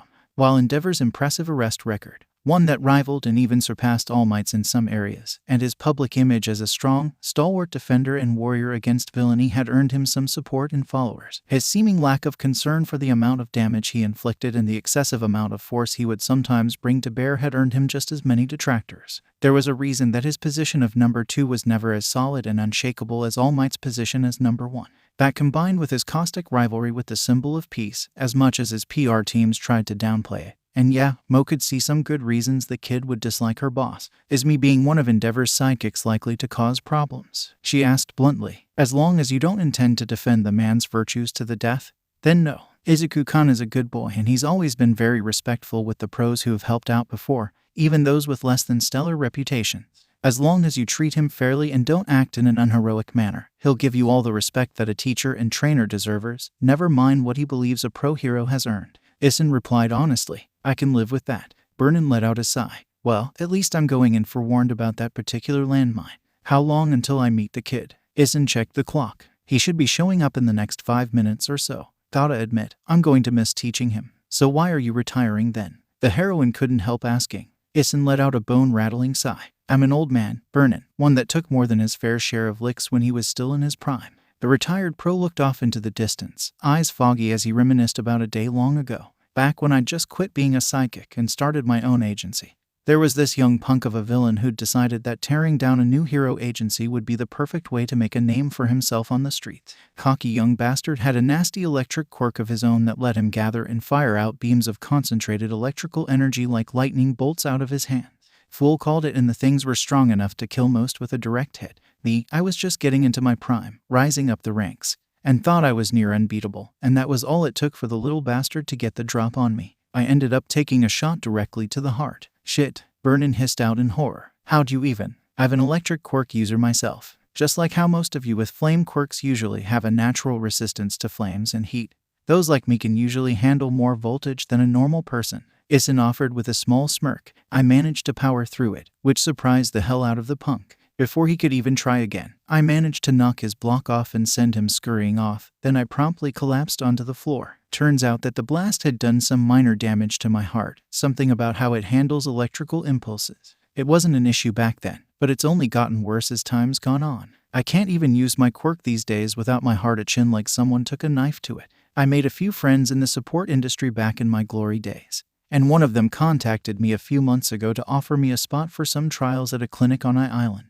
They're planning on cloning my heart and then doing a transplant surgery. It's all the latest and greatest, so with any luck I'll be back on my feet within a couple years. It was a chance that I couldn't turn down. Just my luck that it comes right when Izuku-kun needs all the help he can get prepping for the UA exams. I'll do my best to do right with the kid, but I'm only going to be here for a few months while this stupid thing heals up. Vernon offered, absently tapping on her cast. Just do your best. That's all here I could ask. The former pro responded with a tired sigh. Well, we'd best get to the fire room to formally introduce you to Izuku-kun. After the training session, Kamiji-mo's apartment. Taking a long drink from the can in her hand, Kamiji-mo collapsed back into her favorite chair with a contented sigh. She'd needed that after meeting her new pupil just a few hours ago. Midoriya Izuku ... was not your average kid. He'd arrived at the VQTC dressed in a comfortable-looking set of workout clothes and, true to his name, had the greenest pair of eyes she'd ever seen, along with a messy mop of green-black hair on top of his head. His looks were a bit above average for a teenage boy, she supposed, with a face that was more cute than handsome.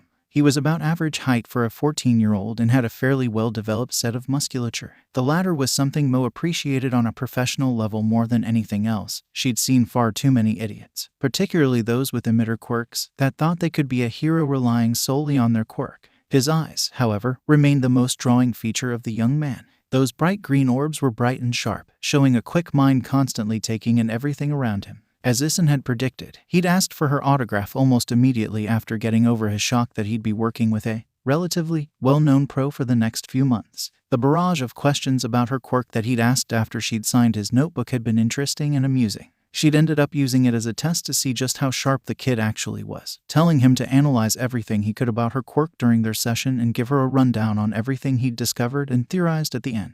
She'd critique and correct him after they were done. What the fuck was I thinking? She asked herself now. The several pages of notes he'd presented at the end of their session, written out neatly and quickly in that notebook he apparently carried around religiously, had given her chills. The analysis of her quirk, its strengths, weaknesses, limitations, and probable counters was not only accurate, but better written than several professional analyses she'd had done over the years. She'd briefly thought the kid must have hacked into the National Quirk Registry after somehow figuring out she'd be his new trainer and copied the information from her quirk registration file. That is, until she noticed that he'd written about how her control over her quirk was likely dependent on the length of her hair, something she'd never put in the NQR at all. Sharp did not do this kid justice. Scary was a far better word for it. And then there was the training session itself. Seeing her quirk's flames being so easily engulfed and absorbed into that odd liquid fire the teenage boy had conjured had been astounding to watch. But what had really impressed Vernon was the fact that he'd summoned it without so much as a single gesture. Most quirk users needed some form of physical aid in combination with any mental control they had over their quirk. The reasons why this was ran the gamut from a quirk simply having a fixed origin point like the hands or feet, to using the gestures as an extra mental focus to help improve their control. Seeing a 14-year-old demonstrate that kind of control that even Endeavor usually admitted was more trouble than it was worth was. Again, scary was a good word, though a bit of an understatement in her opinion.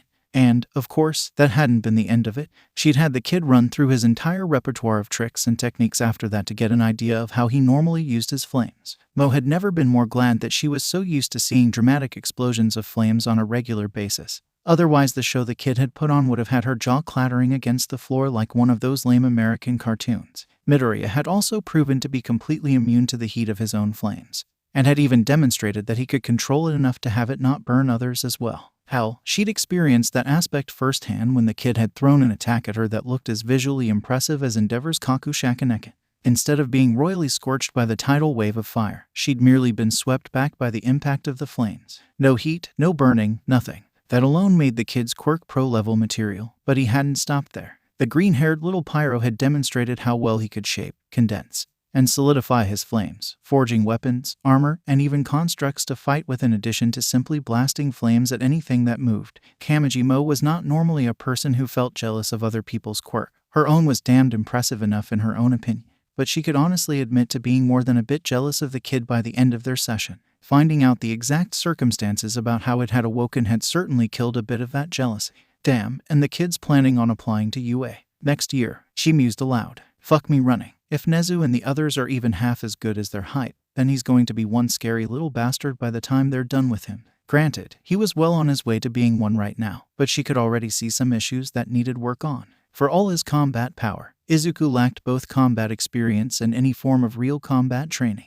He was also, as Isen had mentioned, overly cautious when it came to causing collateral damage when he started using his quirk. It was a respectable, morally upright attitude to have, only it was a completely untenable one for a hero. Every quirk that had any form of physical component, particularly elemental quirks, could cause some form of damage to the surrounding.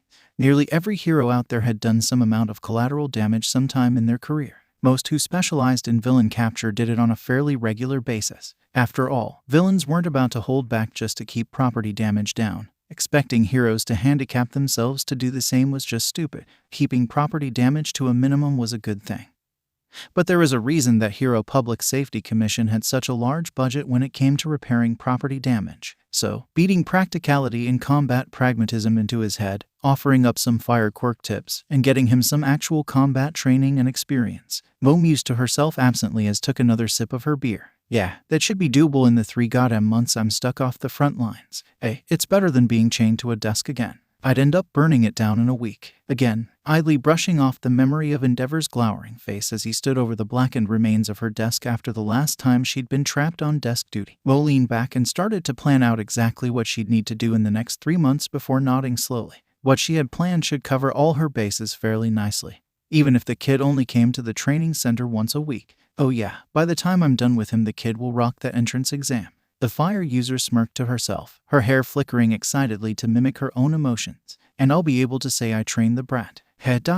Well, at least I'm going to have a bit of fun while I'm benched. Get ready for some hard work, Midoriya. Get ready to flame on. Coincidentally, in the Midoriya home, Izuku suddenly felt a bad premonition about his future. Several months later, observation room, UA, high school. Yaoyorozu Momo was feeling rather pleased with herself. Just a few days earlier she'd completed UA's rigorous recommendation entrance exams and had earned one of the 4 available seats in the vaunted UA Heroics course. In addition, she had been invited, along with her parents, to observe the practical portion of the general entrance exams. As far as she knew, the other 3 people who'd earned the recommendation seats would be attending as well. She'd just entered the observation room, a rather large conference room adjacent to the one that UA's staff would be using to judge the exams, when her father stopped abruptly. Midoriya-san, is that you? He called out, a grin spreading on his face. Curious, Momo peeked around him to see just who he was talking to.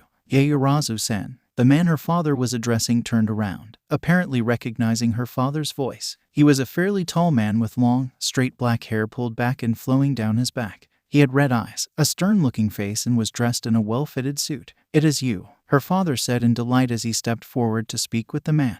It certainly has been a while, hasn't it? I haven't seen you since that charity dinner in Hokkaido. That it has. I was glad we managed to earn as much as we did. It was for a good cause. Midoriya agreed with a nod. Ah, I see Aiko-san is with you. And this must be the daughter you keep mentioning. Indeed, our little Momo is actually the reason we're here today, her mother stated with a proud smile. She managed to earn an academic recommendation to UA, you see, and even passed the recommendation exams. Ah, my son mentioned those before. They're supposed to be even more difficult to pass than the regular entrance exams. The dark-haired man agreed before turning his attention to her and offering her a polite bow. My apologies for not introducing myself earlier, young lady. I am Midoriya Hisashi, And I work for Fabulous Fundaments Fabrics and have collaborated with your parents and their company in the past. Geiyurazu Momo. A pleasure to make your acquaintance, Midoriya-san. Momo returned with a slight bow of her own, her manners as impeccable as always. I must say, I didn't know that FFF had managed to gain enough influence to earn a seat observing the UA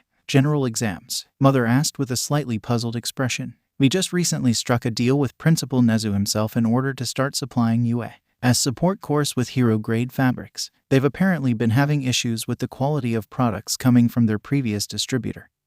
And the good principal had finally enough. The businessman explained proudly. Since we're now a contracted contributor for the school, we automatically received a single seat to watch the entrance exams. My superiors were kind enough to allow me to be our representative this year. It's not every day that your son takes these exams. Oh, that's quite the lucky break for you, Father offered with his smile. Is he on any of the screens at the moment? Midoriya-sen returned his attention to the collection of screens taking up the entirety of the front of the room before pointing to one labeled Testing Ground Gamma Entrance. There he is, the boy with curly green hair. Momo inspected the screen in question and quickly spotted the boy her father's friend was describing. He looked to be about the same height as her, perhaps an inch or two shorter, with a lean and firmly muscled physique that was easily noticeable through the tight green and silver unitard he was wearing. She quickly noticed that his eyes were a particularly bright green and that his hair was indeed green and extremely curly. It was almost fluffy looking in her opinion. I take it he gets his hair from his mother, she asked curiously. The color, yes, but he actually inherited the curls from me, Asashi offered with a chuckle. My own hair was nearly as bad as Izuku's when I was younger and I absolutely hated it. Felt like I had a bird's nest on my head if ever let it grow out, and I had to spend nearly a half hour each morning just trying to straighten it out. While I was working in America a few years ago, I came across a salon with a hairdresser that had a quirk he called that let him permanently alter how someone's hair grew. I took the opportunity to get my hair type changed to straight. Granted, my wife, Inko, scolded me something fierce when I got transferred back to Japan for doing something like that without telling her. Well, it looks like things will be starting soon. Shall we all sit together? Father offered. Certainly. Having some company to enjoy the show with will be nice. The other man gladly accepted the invitation. The four of them quickly found a place to sit and the conversation between the three adults flowed easily. Might I ask what your son's quirk is? Father asked, causing Momo to perk up slightly as well. Well, I have and my wife has a levitation quirk that lets her float and draw in small objects, Asashi offered teasingly. Logically, that should mean that my son would have some form of pyrokinetic quirk. Except ... Well, you do know that there are 5 main ways quirks are passed from parent to child, right? Quirkless, direct inheritance, combined inheritance, mutation, and strengthened inheritance. Momo quickly offered. Exactly. Now, I've already ruled out him being quirkless and direct inheritance quirks, as in getting a quirk that is the mirror image of one of your parents' quirks, is getting rarer and rarer these days, so that takes 2 options out, Asashi offered with a proud smile. My son's quirk is actually a mix of all 3 of the remaining categories. It certainly makes mine look like little more than a party trick. It mixes aspects of both mine and his mother's quirks, strengthening them both, and with a few additional properties that seemingly emerged from nowhere. It really is a fascinating quirk. Even the esteemed Dr. Matsushita himself was interested enough to invite Izuku to his offices once a year for an examination. Momo's eyebrows immediately shot up at that admission. Dr. Matsushita was widely recognized as one of the best quirkologists and quirk researchers in the world. For him to express enough interest in a specific boy to invite him to his office year after year for an exam spoke volumes about the strength and uniqueness of that person's quirk. You always do love going the roundabout way when explaining something, Mother stated with a roll of her eyes. Will you at least tell us its name? It was actually my son's best friend who came up with that one. Hisashi smiled again. A bit ostentatious, I know, but it's certainly a very fitting name, as you'll see soon enough. Momo, for her part, turned her attention back to the screens, now officially intrigued by Midoriya Izuku's quirk. 2 hours previously, entrance to UA. Hi, we're really here, Izuku murmured in disbelief. After 10 months of hard training, he was finally here, at the goal he'd been working towards for over a decade. Hell yeah, Katsuki punched his shoulder excitedly. This has been a long fucking time coming, but we're finally here. Let's go kick ass and take names. With that bold declaration, the blonde-haired bomber strutted past his friend and into the campus like he'd already won first place in the exams. Izuku could only shake his head slightly at his friend's antics. There were times that he truly envied Katsuki's seemingly endless confidence. Right, time to get moving, Izuku stated, steeling himself and taking that first step forward to follow Katsuki ... only to seemingly trip on nothing. Oi, what the hell, me? He deadpanned as the ground grew closer. Well, looks like I'm going to get to meet Recovery Girl sooner than I thought. However, rather than the sharp pain of impact, he was suddenly engulfed in a sense of weightlessness as he stopped mid-fall and started floating in mid-air. Blinking in shock, Izuku turned his head slightly to catch sight of a cute brown-haired girl in a thick brown jacket standing just to one side of him, one hand retracting back from where she'd obviously just reached out and touched him. "Hi," the girl greeted him cheerily. "Sorry about just using my quirk on you like that without even asking permission, but I thought that falling like that before an exam would have been pretty bad luck," she offered, smiling brightly as she reached out and gently adjusted him so that his feet were back under him. She then brought the tips of her fingers on both hands together. Kaijo. Gravity suddenly returned and Izuku landed on his feet with only a slight wobble. He turned to face the girl with a shy smile on his face.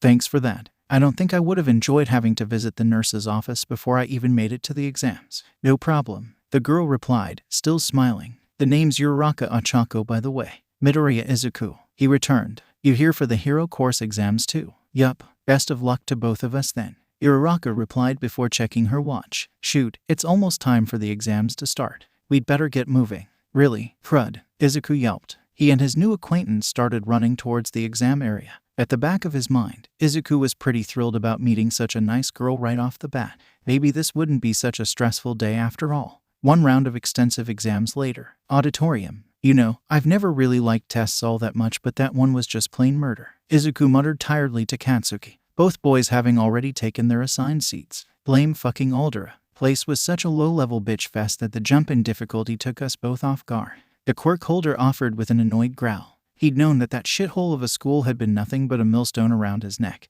and that test had just fucking proved it. "We still managed to ace it, no doubts there, but if the classes at UA are anything like that exam, we're definitely gonna have to knuckle down and pick up the slack from Aldera's fucking easy mode." "Can't argue with that." The verdette nodded in agreement. After years of dealing with the painfully easy exams at Aldera, it had been a particularly nasty shock to face the level of UA's entrance exams. Once he'd gotten over it and gotten started answering the questions, he was fairly confident in most of his answers. But the sheer shock of the sudden shift and the fact that he'd actually had to exert himself academically to finish on time after so long had been exhausting. "Can I hear you say, yeah?" a voice at the front shouted. The voice hero, President Mike, stood there, his trademark sunglasses shining in the spotlights. When no one answered him, he sighed and continued on. "Welcome to the UA Practical Exam Briefing. Listeners, right here and now, I'm gonna give y'all the down low on how to rock these exams. Ready? Here we go." The screen behind him blinked into life, displaying a mock cityscape, along with the shadows of 4 objects surrounding it.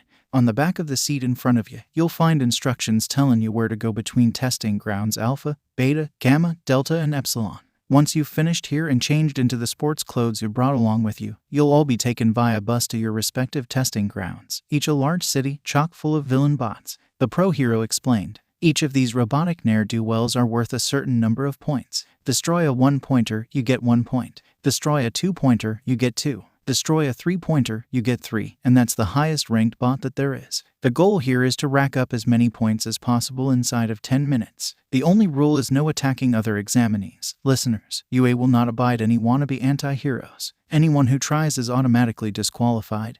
You dig? Looks like we're in different testing grounds, Izuku noted as he examined his and Katsuki's instructions. "I'm ground Gamma, you're ground Epsilon." To CH. The blonde boy clicked his tongue in irritation. Makes sense. They probably don't want friends and classmates to form teams and work together. The green-haired fire user looked on with bemusement as a blue-haired boy wearing glasses stood up and asked President Mike about why there were 4 robots on screen and in the pamphlet, yet he had only mentioned 3 of them. Maybe because this is a test for a heroics course and they want to see how the applicants deal with an unknown variable. Izuku thought with an eye roll. Seriously, this guy needed a chill pill even more than Vernon did.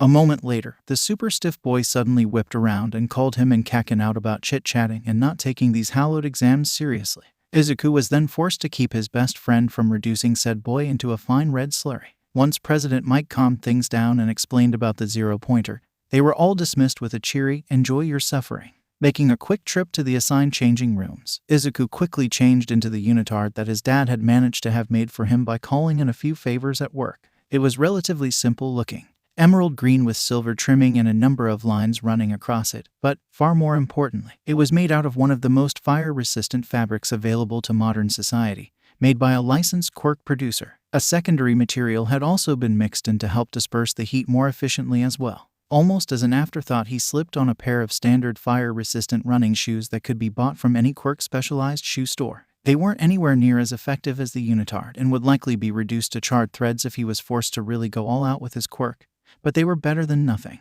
Kick-ass, nerd, Katsuki offered with a fist bump as they parted ways to get on their respective buses. Take no prisoners, Kaken, Izuku returned. How many times am I gonna have to tell you to stop calling me that stupid fucking nickname before you actually listen? The blonde boy rolled his eyes in annoyance. About as long it is going to take you to learn to stop swearing every sentence. Izuku returned with a grin. So, fucking never, then. The bomber rolled his eyes again. Izuku spent the bus ride over to the assigned testing ground mentally going through his plan. It was just the bare bones of a plan for now, based on the few facts that he was able to discern from the silhouettes of the 3 villain bots he'd seen on the screen. He was still going over it when they finally arrived at the testing site. The one-pointers didn't look like they had much armor, but they seemed to have ranged weapons of some kind set into their arms. Ranged fighters or skirmishers then. Hit them hard and fast before they can escape. The 2 pointers were noticeably larger and they looked like they had both melee and ranged weapons built into them, so they'll probably be a lot more aggressive. The 3 pointers looked like they were literally built like a tank, and the white sections on their back probably denoted some kind of ranged weapon. Those will likely be the hardest ones to take down. I also need to remember to keep my flames throttled. With how many people there will be running around, I don't want to risk hitting any of the other examinees in the crossfire. Excuse me. A hand suddenly clapped down on his shoulder, breaking Izuku out of what he quickly recognized as one of his mutter storms. He thought he'd finally grown out of that bad habit. Turning, he caught sight of the overly serious blue-haired guy with the glasses. He was dressed in a tight-fitting blue and white bodysuit now. Your muttering is disturbing the concentration of your fellow examinees. Kindly cease and desist at once. All right, first, there's nothing in the rules that President Mike gave about muttering to myself, even if it is a disturbance, Izuku pointed out, now more than a little irked by the boy's over-officiousness. Second, if another person talking is enough to distract someone, then they clearly need to try for another school, because I doubt anyone so easily distracted is suited for UA High's hero course. Third, it's an unconscious bad habit that I've had since I was a kid. I can't control it. And fourth, I'd say you were the one disrupting people by trying to act like some kind of disciplinarian when you don't have any authority over anyone here. The other boy recoiled slightly at the mini rant, allowing Izuku to quickly shrug off his hand before walking away. He quickly caught sight of Uraraka, who'd changed into a simple black and white tracksuit. She looked vaguely nervous, so he decided to go over and try and help her calm down. Uraraka-san, you're looking a bit tense, he offered as he stepped up next to her. Huh, oh, Midoriya ... yeah, a bit, the brunette offered with a sigh. This is just on a whole other scale than anything that I'd expected. Well, if you ask me, then I'd say you're a shoo-in. You certainly showed how heroic you were when you helped me at the gate, Izuku offered with a kind smile. Just keep calm, keep an eye on your enemy to find a weakness, and take them out. Thanks, Midoriya-kun, Uraraka offered with a smile. Wow, all my tension's gone. Sometimes all you need is something to take your mind off what you're worried about so you can stop being nervous. It works for me all the time, Izuku said with a smile in return. And go, President Mike. The gate beneath him suddenly swinging open as the applicants stared up at him in shock. What? You don't get a countdown in real life, listeners? With a roar of determination, all of the examinees charged in except Izuku. With a single solid stomp to the ground, a bubble of silver flames erupted up from beneath him, carrying him slightly into the air. In seconds, it took the shape of a silver horse, with Izuku perched on its back, a saddle and stirrups forming under him, with a spear in one hand and reins in the other. "Yeah," he said, kicking the horse into a gallop. Okay, it was a bit of theatrics, as he was controlling it with his mind, but looking good was a part of modern-day heroics. Charging into the cityscape, Izuku quickly found one of the one-pointers that President Mike had displayed. It also made him wonder who had designed it, and more to the point, who had thought that a motorized unicycle design was the best fit for this kind of thing. Target acquired. Die hero scum. The machine squawked at him before bringing an arm up, the Gatling gun on it starting to cycle. Silver assault blades. Izuku roared back, flames erupting from his shoulders and swiftly forming into a dozen swords of solidified flames. Before the Gatling gun's barrel could pull off more than single full rotation, the machine was suddenly riddled with silver blades. Letting out an electronic shriek, the machine collapsed and exploded pathetically, the silver flames muffling and absorbing the flames of the blast to almost nothing. That's one, the green-haired boy said grimly. Let's get hunting. Guest observation room. Momo could only stare wide-eyed as she finally saw in action. The flames themselves were simply beautiful in her opinion, but the display of control and power their owner was showing was equally impressive. Ataboy Izuku. Hasashi was grinning in delight. Every inch the proud father. Keep it up. Oh my, that really is an impressive-looking Quirk, Momo offered in interest, and he must have trained extensively to get that kind of control. Most weeks he spends at least 3 days at the volatile Quirk training center. 3 others are for physical training and the 7th is a rest day. That's been my boy's schedule for the past 10-odd years, the businessman offered proudly. And my wife and I have to keep an eye on him to ensure he takes a proper break every now and then. I know the feeling, Mother offered sagely, looking pointedly at her. If this one wasn't working with her trainer, then she had her nose buried in some form of science book so she could better utilize her own quirk. My quirk is called. Momo answered the obvious question that Hisashi was sending her via a raised eyebrow. It allows me to use my stored lipids to create any non-living object. But in order to do so, I need to fully understand the molecular structure of the object I wish to create. That's well, I must say, that has to be the single most useful quirk I've heard of in quite some time. I know my Izuku would love to talk your ears off about it. He's an utter quirk nerd and loves breaking down and analyzing any quirks he comes across. He picked it up as a hobby from spending so much time at Dr. Matsushida's offices, and the good doctor has said that Izuku has quite the talent for it. Hisashi offered proudly, keeping one eye on the monitors as he watched his son run rampant across the cityscape, destroying any robot that crossed his path and rescuing any examinee that he saw being overwhelmed. He broke that new hero, what's her name? The Minyama hero, Mount Lady. He broke down her quirk in about 10 minutes flat after her debut. I'd love to see what he could do with yours. Now that sounds like a splendid idea, Father offered, causing Momo to turn to him with wide eyes, quickly realizing what he was planning. How about we invite you and your family over for dinner at some point? It would have to be next month. I'm afraid that after the exams are over, I'm scheduled to attend a large conference in China. Hisashi sighed irritably. I'll talk to Inko and see if she has a free day next month as well. I'll call you when I find out. Sounds like a plan, her father replied with a nod. Momo knew exactly what was going through her father's mind at that moment. He was essentially arranging a play date for her when she was turning 16 in September. She silently resolved to give him the look later tonight to make sure he knew that she was aware of just what he was plotting. Being the only daughter, and thus the sole heiress of the Yaoyorozu family, the Yaoyorozu Hero Support Company, and the remnants of the Yaoyorozu Zaibatsu that her family had managed to keep clawed together after World War II, all meant that Momo was well used to being sought after for what she was and what connections she could provide others rather than who she was. She was far too used to people wanting to use her for her quirk and, more irritatingly, she was used to people, both male and female, wanting to get close to her because she was very physically attractive and puberty had hit her like a truck. All of that meant she was somewhat lonely and isolated, both in general and at school. So her father, trying in his own fumbling way to help his beloved child, often introduced her to the children of his colleagues. More often or not, they ended up being false friends, but she did have a couple of pen friends who she cherished deeply. I'll just have to roll the dice and see what Midoriya Izuku-kun is like, she thought, a bit of hope in her musings. We may be classmates after all, so getting to know each other now wouldn't be a bad idea. It would certainly be nice to have a friend in class for once. Out of the corner of her eye, she spotted Endeavor glowering at the screens which showed the green-haired boy.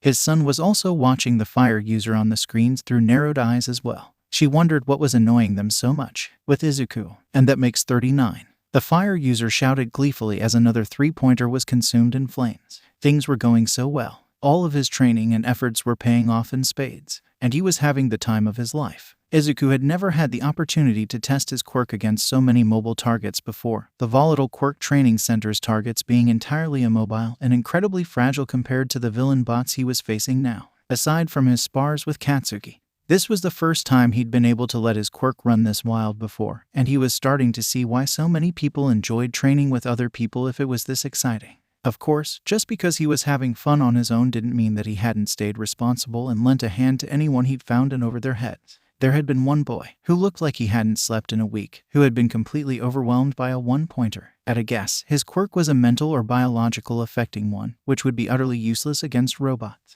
He'd caught the one-pointer in a snare of flames and then used another burst to hastily reforge a nearby piece of debris into a crude spear before tossing it to the boy, who hadn't hesitated to ram it through the captured machine's chest. Quite why the purple-haired boy hadn't thought to bring in a weapon of his own was something that boggled Izuku's mind.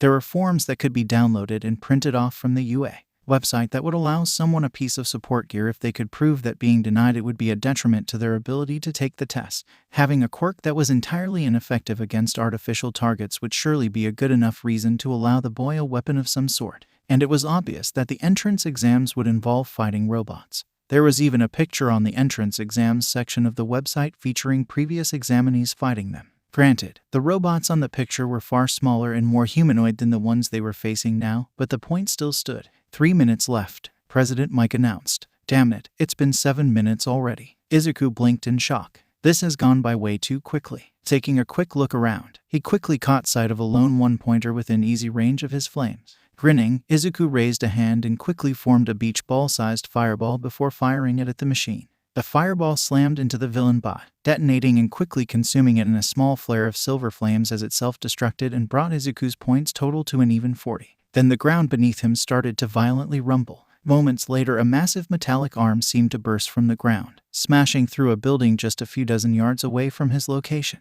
Using the destroyed building as a handhold, the rest of the robot soon emerged. Fully revealed, it towered over even the tallest of the surrounding buildings, with 8 glowing red eyes mounted on its rectangular head and its elongated body painted a camo green as it stood on a pair of massive mechanical tracks. That's a zero-pointer. Izuku yelped in shock, quickly recognizing the fourth silhouette from the display. Isn't that a bit much? His reaction was actually fairly mild. Most of the surrounding applicants were already turning tail and running for their lives from the towering behemoth, many screaming for their mothers at the same time. Izuku was about to make a more careful retreat. There was nothing to gain from even trying to fight the thing, and he could just as easily maneuver around it and hunt down some more last-minute points. Help! The sound of a familiar voice suddenly stopped him cold. Turning toward the direction of the scream, he quickly noticed that it was coming where the rubble of that first destroyed building had fallen. Focusing on the debris, he quickly caught sight of Uraraka Ochako trapped under a large slab of concrete, and the newly emerged zero-pointer was already trudging directly toward her, either unknowing or uncaring of her position, and was about to run her over. Any thoughts of retreating were instantly immolated from his mind.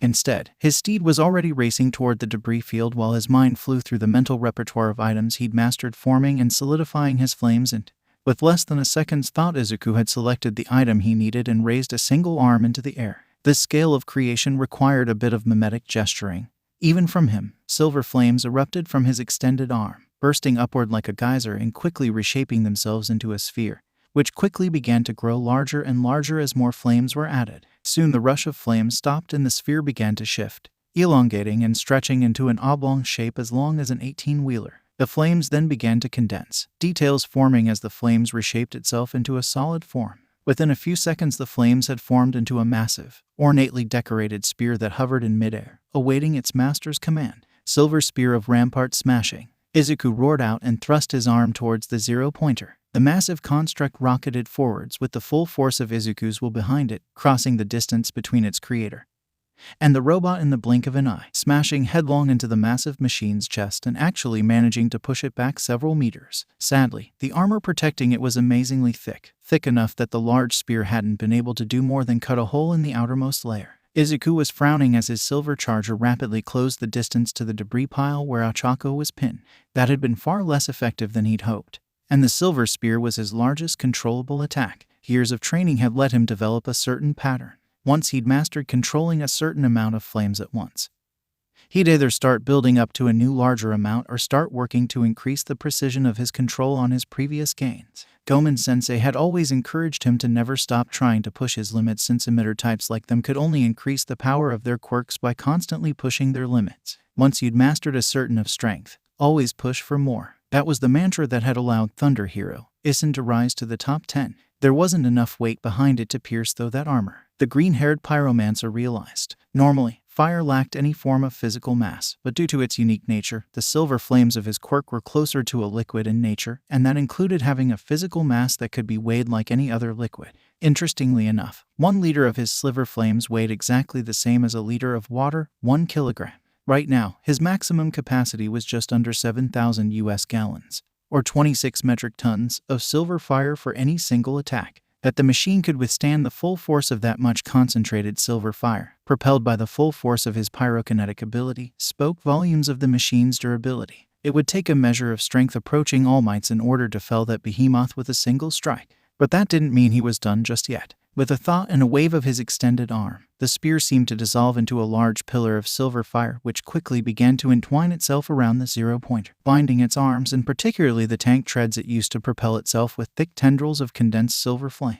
The machine audibly struggled against the silver bindings, the metallic whining of strained machinery audible even from a distance, but for now they managed to hold. Meanwhile, Izuku had finally reached his destination, pulling his fiery steed to a halt in front of the stunned form of Uraraka Ochako and leaping off. "Uraraka-san, are you okay?" he called as he came to kneel next to her. "Why, yeah, just a bit trapped," the brunette answered with a strained grin. One of her arms was stuck under a separate piece of rubble than the one pinning her legs, rendering her quite helpless to escape. "Stay still, I'll get you out of there." With most of his concentration focused on keeping the zero-pointer restrained, Izuku was forced to rely on mimetic aids to help create and control his constructs. With the thought, his right arm was engulfed in a large plume of silver flame that quickly solidified into a massive copy of his own arm. With great care, he manipulated his newly enlarged limb and used it to gently remove the rubble that was pinning her arm to the ground. Ochako hissed as she tried to move it. It was sore as hell, but she honestly couldn't tell if it was a bruised bone, strained muscles, or something worse. "That's one. I'll have your legs free in a second," Izuku reassured her before enlarging his silver arm and repeating the process with the larger one, sighing in relief as he managed to get her leg free without any complications. The brunette used her good arm to force herself to a sitting position, wincing as she felt her right ankle. It was definitely sprained at the very least, if not broken. "Can you stand?" the green-haired boy asked as he dismissed the extended arm. "No, I think it's sprained or twisted. Maybe broken," Ochako hissed out haltingly. "I'll have to carry you then. I can't hold that behemoth back much longer," Izuku stated, silently grateful that whoever had designed that damned monstrosity hadn't decided to give it any apparent projectile weapons in addition to having fists the size of an SUV. He quickly and gently scooped up the slightly shorter girl into a bridle carry before bringing his horse around. Another mental command formed a small, simple staircase of solidified flames to help him get her mounted before he swung himself back astride his steed as well. A thought dismissed the stairs and got the horse galloping again, putting as much distance between them and the zero-pointer, which was already beginning to break free of its binding, as they could get. Wow. This is some kind of quirk you've got here." Uraraka breathed in awe as Izuku focused on guiding the galloping construct between through the fields of debris. "What even is this stuff?" "Fire," the verdette answered, smirking slightly when she looked up at him in shock. "Fire," the brunette blurted out in shock. But it's not even hot," she muttered, absently poking the horse's silvery mane with a disbelieving finger. "My fire only burns what I want it to, Uraraka-san," Izuku answered with not a little pride. "So long as you're with me, you won't even feel slightly warm, let alone be burnt." A sudden crash caused bother teens to turn around, finding the zero-pointer had finally broken free of its restraints and was now pursuing them. Whether it was the machine's limited programming responding to Izuku's attempt to attack it or just bad luck, the massive machine had apparently locked onto the duo and was now in hot pursuit, its massive treads allowing it to easily ignore the scattered debris and slowly gain ground on the fleeing team. "Oh crud," Izuku murmured. "Well, that's a thing. Any ideas on how to deal with big, metallic and angry back there?" "All my biggest attack did was put a gash in its armor," he asked his companion. "Can you make anything with this fire of yours?" Uraraka asked nervously. "Anything I can form a strong mental image of," the green-haired boy answered with a nod. 1 minute left, Present Mike called even as the zero-pointer continued to gain on them. It didn't look like it would be able to reach them before the exam ended. But neither teen really wanted to risk that calling time would actually stop the behemoth. "Then what about a really big drill head?" the girl offered in a rush. "That that could work. I've already managed to make a hole in its armor to get it started."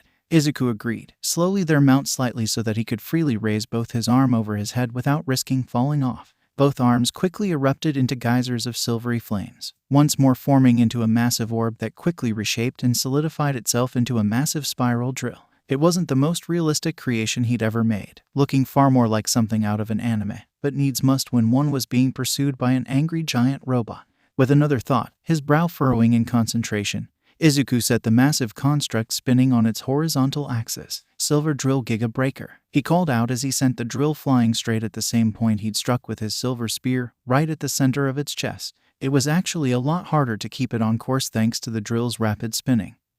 But he managed it. The massive drill slammed into the zero-pointer like the fist of an angry god, striking exactly where Izuku had aimed. The small tier provided just enough leverage for the massive drill to do its work, and the massive machine's armor was quickly torn to shreds before the drill got to work on the far more fragile internal component. "Whoa," Ochako whispered in awe as the massive drill tore straight through to the opposite side of the zero-pointer's chest, small explosion from delicate machinery being completely annihilated echoing around it. "You think it's gonna blow like the smaller ones?" she asked nervously. "I'd like to think you wouldn't be that dramatic, but just in case," Izuku muttered as he extended an arm toward the drill, slowly opening and spreading his hand as wide as possible. While he normally disdained from using mimetic gestures to help in controlling his flames, it was a necessary evil when he was working with such large amounts of his silver fire. Instantly the drill, which had lodged itself partly poking out of the zero-pointer's back, dissolved back into a massive silver flame that quickly spread itself outward, engulfing the entirety of the massive machine in a shroud of silver. And just in time too. A few seconds later, a muffled kaboom erupted from beneath the flaming shroud as the zero-pointer self-destructed. The addition of the blanket of silver fire robbed the explosion of most of its fury, with just the shockwave of displaced air sending some examinees stumbling to the ground, with a few smaller bursts of flame managing to break free through holes in the blanket created by the pressure wave. Izuku quickly wrapped up all of the loose flames with his silver fire, completely smothering them before allowing it to dissipate safely. He allowed himself a small sigh of relief when he saw the pile of scorched scrap that had once been the zero-pointer. Phew, well, I'm glad that's over with. Time's up, President Mike shouted. I hope I managed to get enough points. Uraraka sighed out. I think I managed about 30 before that thing nearly buried me alive. I got 40. Though from what I heard the others shouting about as they went, a lot of the other applicants didn't manage to get out of their teens or low 20s. So I think you're still ahead of the pack, Uraraka-san. Izuku offered before he quickly caught sight of a very easily recognizable old woman walking through the site with a syringe-shaped cane. Ah, there's the youthful heroine, recovery girl. She'll have you fixed up in no time. These dratted exams are getting worse with every year. I'm gonna have to put my foot down with that varmint of a principal before one of you lot manage to get yourselves killed. Recovery girl groused as she watched Izuku carefully lower Ochako to the ground from his horse, which dissolved into a small pyre of silver flames before dispersing a moment later. Okay, dearies, what seems to be the damage? Uraraka-san here has a possible fracture in her left arm, and a twisted, maybe broken, ankle on her right leg. The Verdette pyromancer reported respectfully as he stepped back to let the healer do her work. I'm completely unharmed, maybe a bit tired after using so much of my quirk in such a short time frame. That blasted zero-pointer did a number on you, HM. I swear that thing does more damage to the applicants than the rest of those bots put together. The healer tusked and kissed Ochako's forehead. Instantly, a glow appeared around her injured arm and leg, and the brunette felt the pain in them fade to nothing. Hey, all the pain's gone. Oh wow, I'm tired, Ochako said before covering her mouth as a yawn overcame her. That's the downside to my quirk, I'm afraid, Recovery girl offered, smiling at the tired girl. It takes your stamina in order to speed up the natural healing process. Have some gummies, both of you. They'll pep you up a bit. Passing the pair some of the treats, the healing hero walked off in search of more patients. I'm gonna go back to my hotel and sleep the rest of the day, Ochako groaned, before blushing as her stomach rumbled. After I have something to eat first. Hotel, Izuku repeated. I'm from so I arrived here for the exams yesterday, and I'm staying in a hotel overnight before heading home tomorrow. The brunette explained. Thing is, there's no meals at my hotel, and I don't know any of the places around here. Midoriya-kun, are you local? Do you know somewhere inexpensive I could go to? Izuku internally frowned. Most of the hotels in Musutafu provided breakfast, lunch and dinner to their guests as a basic service. The only ones that didn't were the local motels, and those tended to cater to a fairly rough crowd. While he was sure Uraraka could take care of herself if she managed to score 30 villain points, he wasn't sure if he liked the idea of her going back to somewhere like that. Forcing his thoughts back under control, Izuku nodded. Depends where your hotel is. Where are you staying at? The name she gave him confirmed that it was a motel.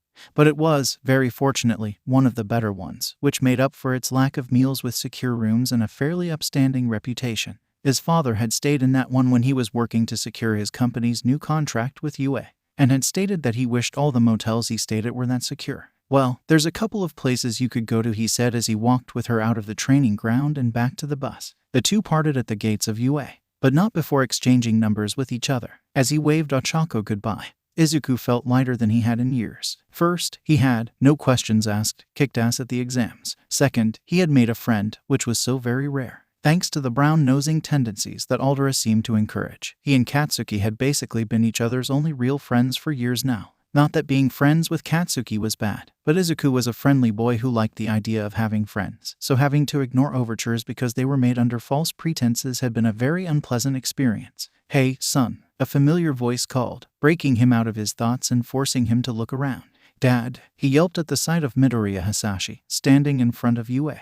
Gates looking highly amused. What are you doing here? Thanks to my company's new agreement with UA, we got a seat in the guest observation room. His father replied with a grin. I pretty much demanded that my bosses let me take it or they'd need to replace me, just so I could at least see my son and nephew in all but blood kick ass and take names. And son, did you not fail to disappoint? Most girls talk about having a prince on a white horse sweep them off their feet.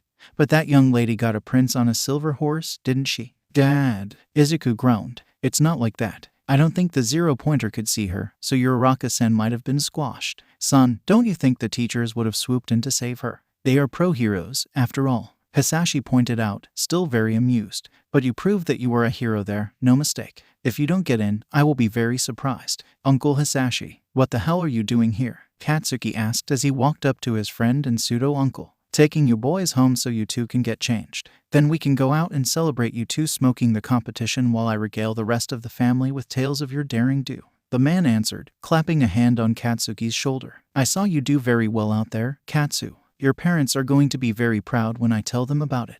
Although he still looked grumpy, a rare honest smile crossed the face of the Quirk user at that. Now, let's get going. My car's just a short walk over here. The man led the two off, chatting happily, and unaware of the glowering he was getting from the Todoroki duo standing unnoticed nearby in the shadow of the school itself. Later, Endeavor's office, Endeavor Agency, Japan's #2 ranked hero, the flaming hero, Endeavor, sat alone in his office, leaning back slightly in his chair with a familiar scowl across his face. This was by no means an uncommon occurrence, but the source of his ire was a fresh one. Normally, his ire was directed toward the smiling glory hound known as All Might, or one of his new interns proving to be a waste of time, or his masterpiece Shoto's continued rebellion.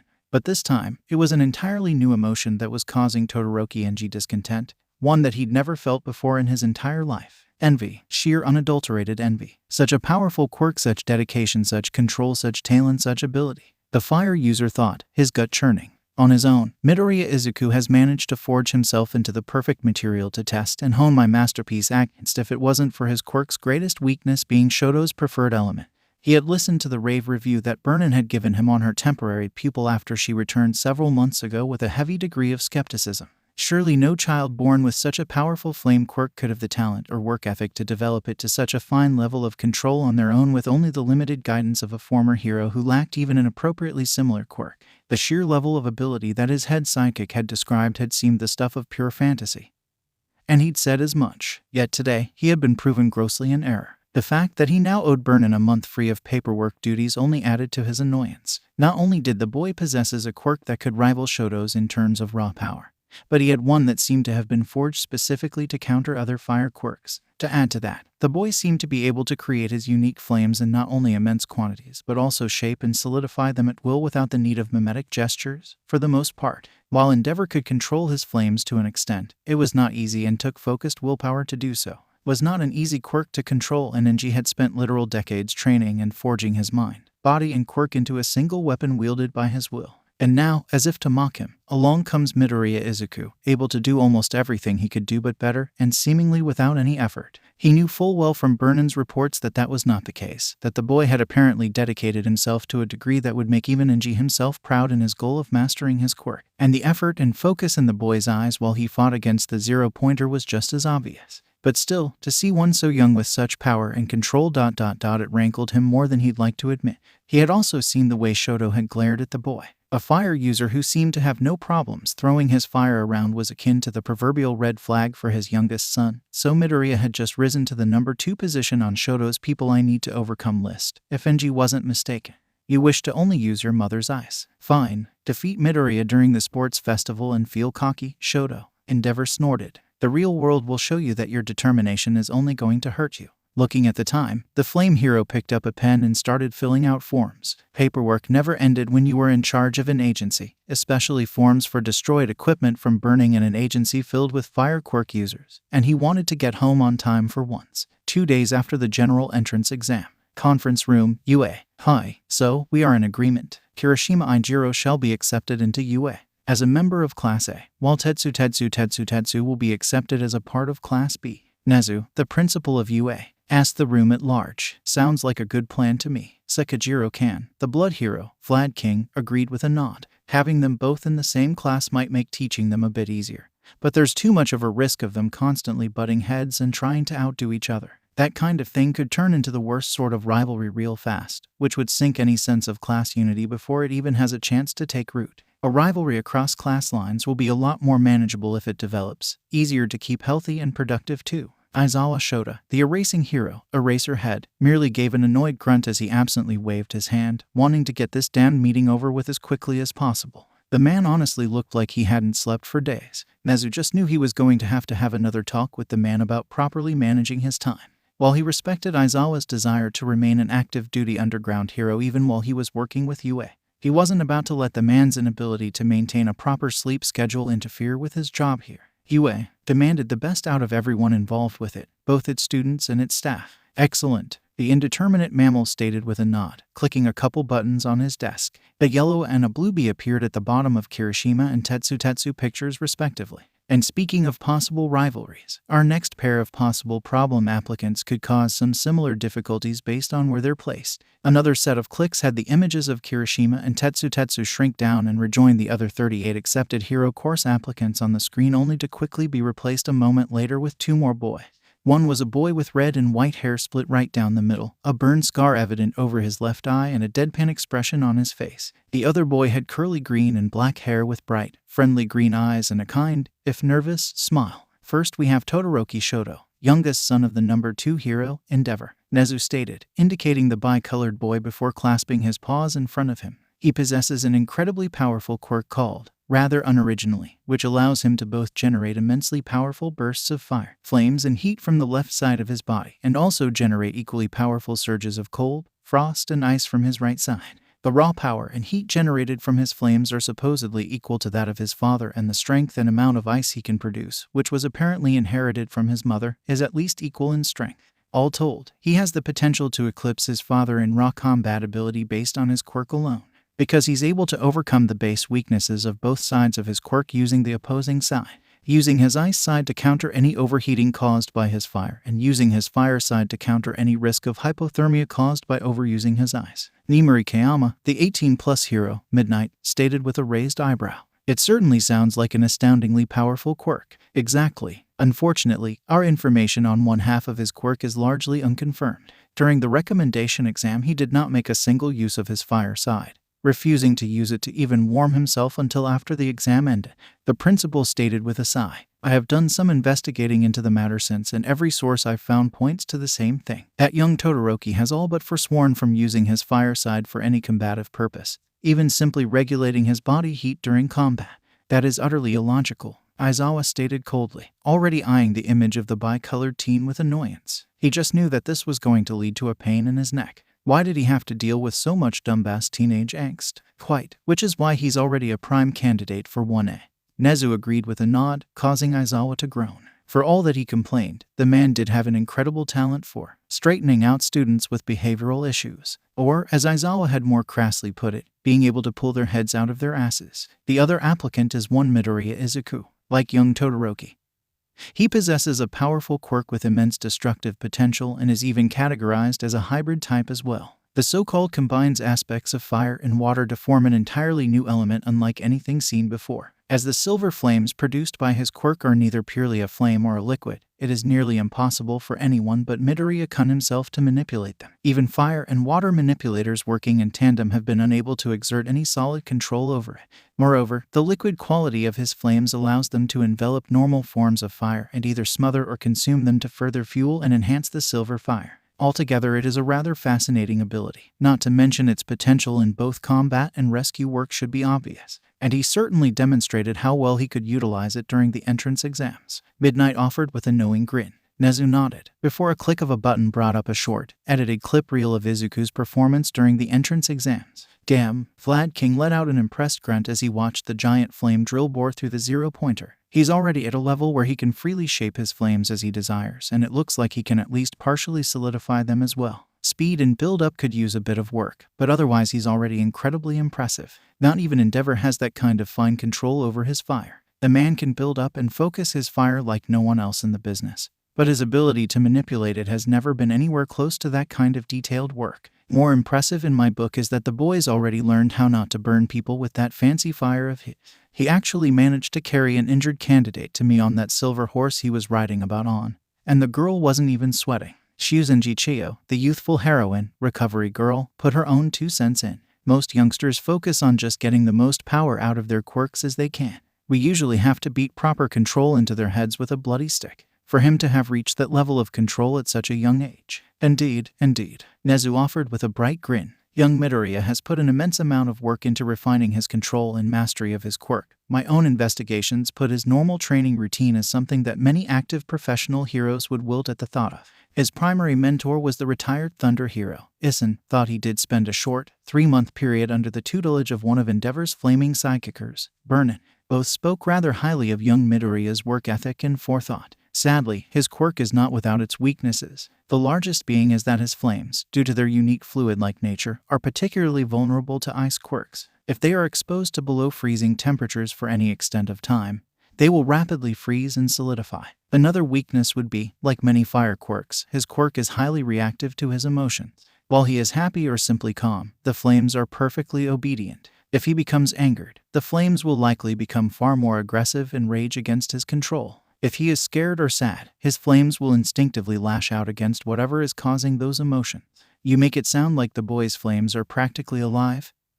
Principal Ishiyama Ken, the building hero, Cementos, noted curiously. It certainly does act like that in some ways. The principal answered with a grin. It is worth noting that young Midoriya is well aware of both these limitations. I understand he has trained extensively to combat ice quirks and has worked heavily on ensuring he has tight control of his own emotions and particularly his temper. However, the issue with these two in particular is that Midoriya has indicated a particularly strong distaste towards Endeavor, while Todoroki has seemingly developed a rather sudden dislike for the boy based from recordings of the viewing room on the day of the exams. Great, more teenage drama, but I don't really see the issue on this one. The green kid seems to at least have his shit in order if he's already worked on getting his temper under control, so I don't see why we couldn't put him with Vlad. Aizawa asked dully. Any student that seemed to indicate a need for a firm hand in order to get control of their quirks were normally sent to Aizawa and wanted due to his own quirk letting him quickly shut down their quirks if they went out of control. Vlad was put in charge of any students that had good control but were judged to need help in either strengthening or more creatively utilizing their own quirks.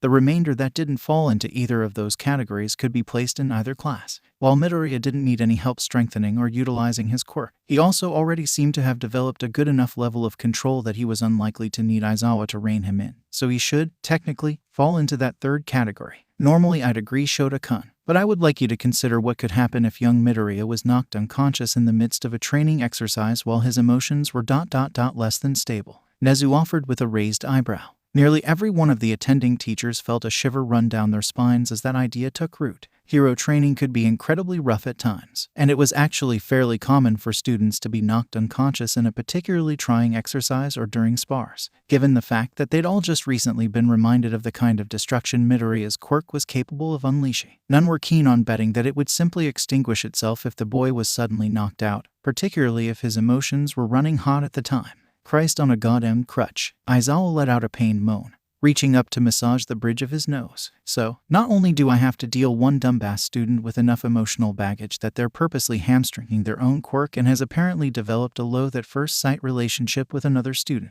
but I've also got to deal with said student whose quirk has an unknown level of sapience, unidentified limits, and could turn into a fucking firestorm if the kid loses his temper. Nezu, I want a damned raise. Granted, you'll see a 5% raise to your pay when the new school year starts. The hyper-intelligent animal agreed without argument, tapping a few keys and causing yellow A's to appear at the bottom of both boys' photos. With that sorted, let's move on to our next problem case, Mineta Minoru. I actually have a plan to deal with this particular case. 5 days later, living room, Midoriya residence. Kaken, what are you doing here? Izuku asked before blinking in surprise. Aunt Mitzi, Uncle Masaru. Hey, he'd just had his morning shower and was just leaving his room after finishing getting dressed for the day only to find an additional 3 people sitting around his family's breakfast table. Morning, Izu-chan. Mitsuki gave her semi-nephew a cheerful wave from her spot. Masaru merely nodded over his cup of morning coffee. Did you friggin' forget just what day today was, nerd? Katsuki snapped, visibly fighting to keep his language in check around and co.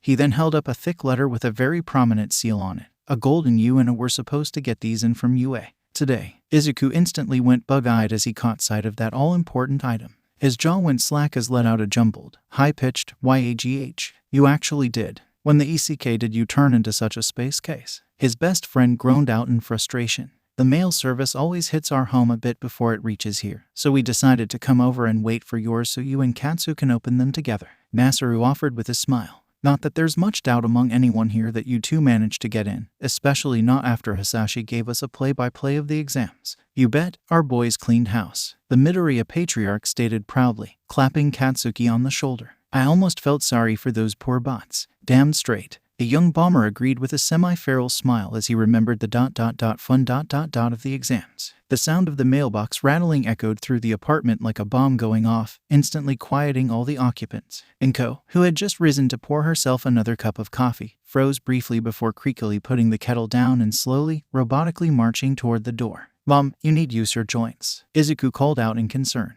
Don't worry about it, kid. She did the exact same when we were younger and were waiting for our own exam results to come in.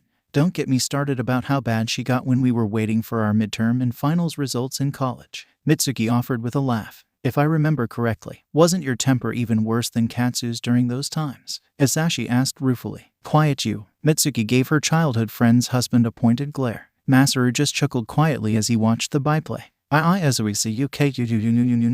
Inko charged back in, both hands clutching a letter. It's here. And thus begins the second stage. Mitsuki groaned with an amused smirk on her lips. I swear, the more things change, the more they stay the same. Kaken, you should probably open yours first while me and Dad get Mum calmed down, Izuku offered as he led his overexcited and panicking mother over to the living room before gently guiding her into her favorite seat, Hisashi chuckling affectionately as he sat down beside her and threw a comforting arm over her shoulder. To heck with that. I want everyone to see just how badly I murdered these exams. So you three are watching too. Katsuki snapped back while jutting out his jaw stubbornly, quickly rising from his own seat and stomping into the living room as well before plopping down in the middle of the couch. Mitsuki and Masaru exchanged half-amused, half-exasperated looks about how inhumanly stubborn their firecracker of a son had turned out before moving to sit down on either side of him as he quickly tore open his letter.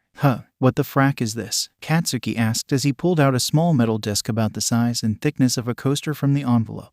That's a hologram projector, Hisashi answered loudly in surprise. It looks like one of the new portable models that run on internal batteries. They're not even in mainline production yet, as expected from UA. They don't skimp on anything, even the acceptance letters. Katsuki curiously put the small projector on the table, with the yellow lens-like projector facing up before carefully pressing the small button built into the side.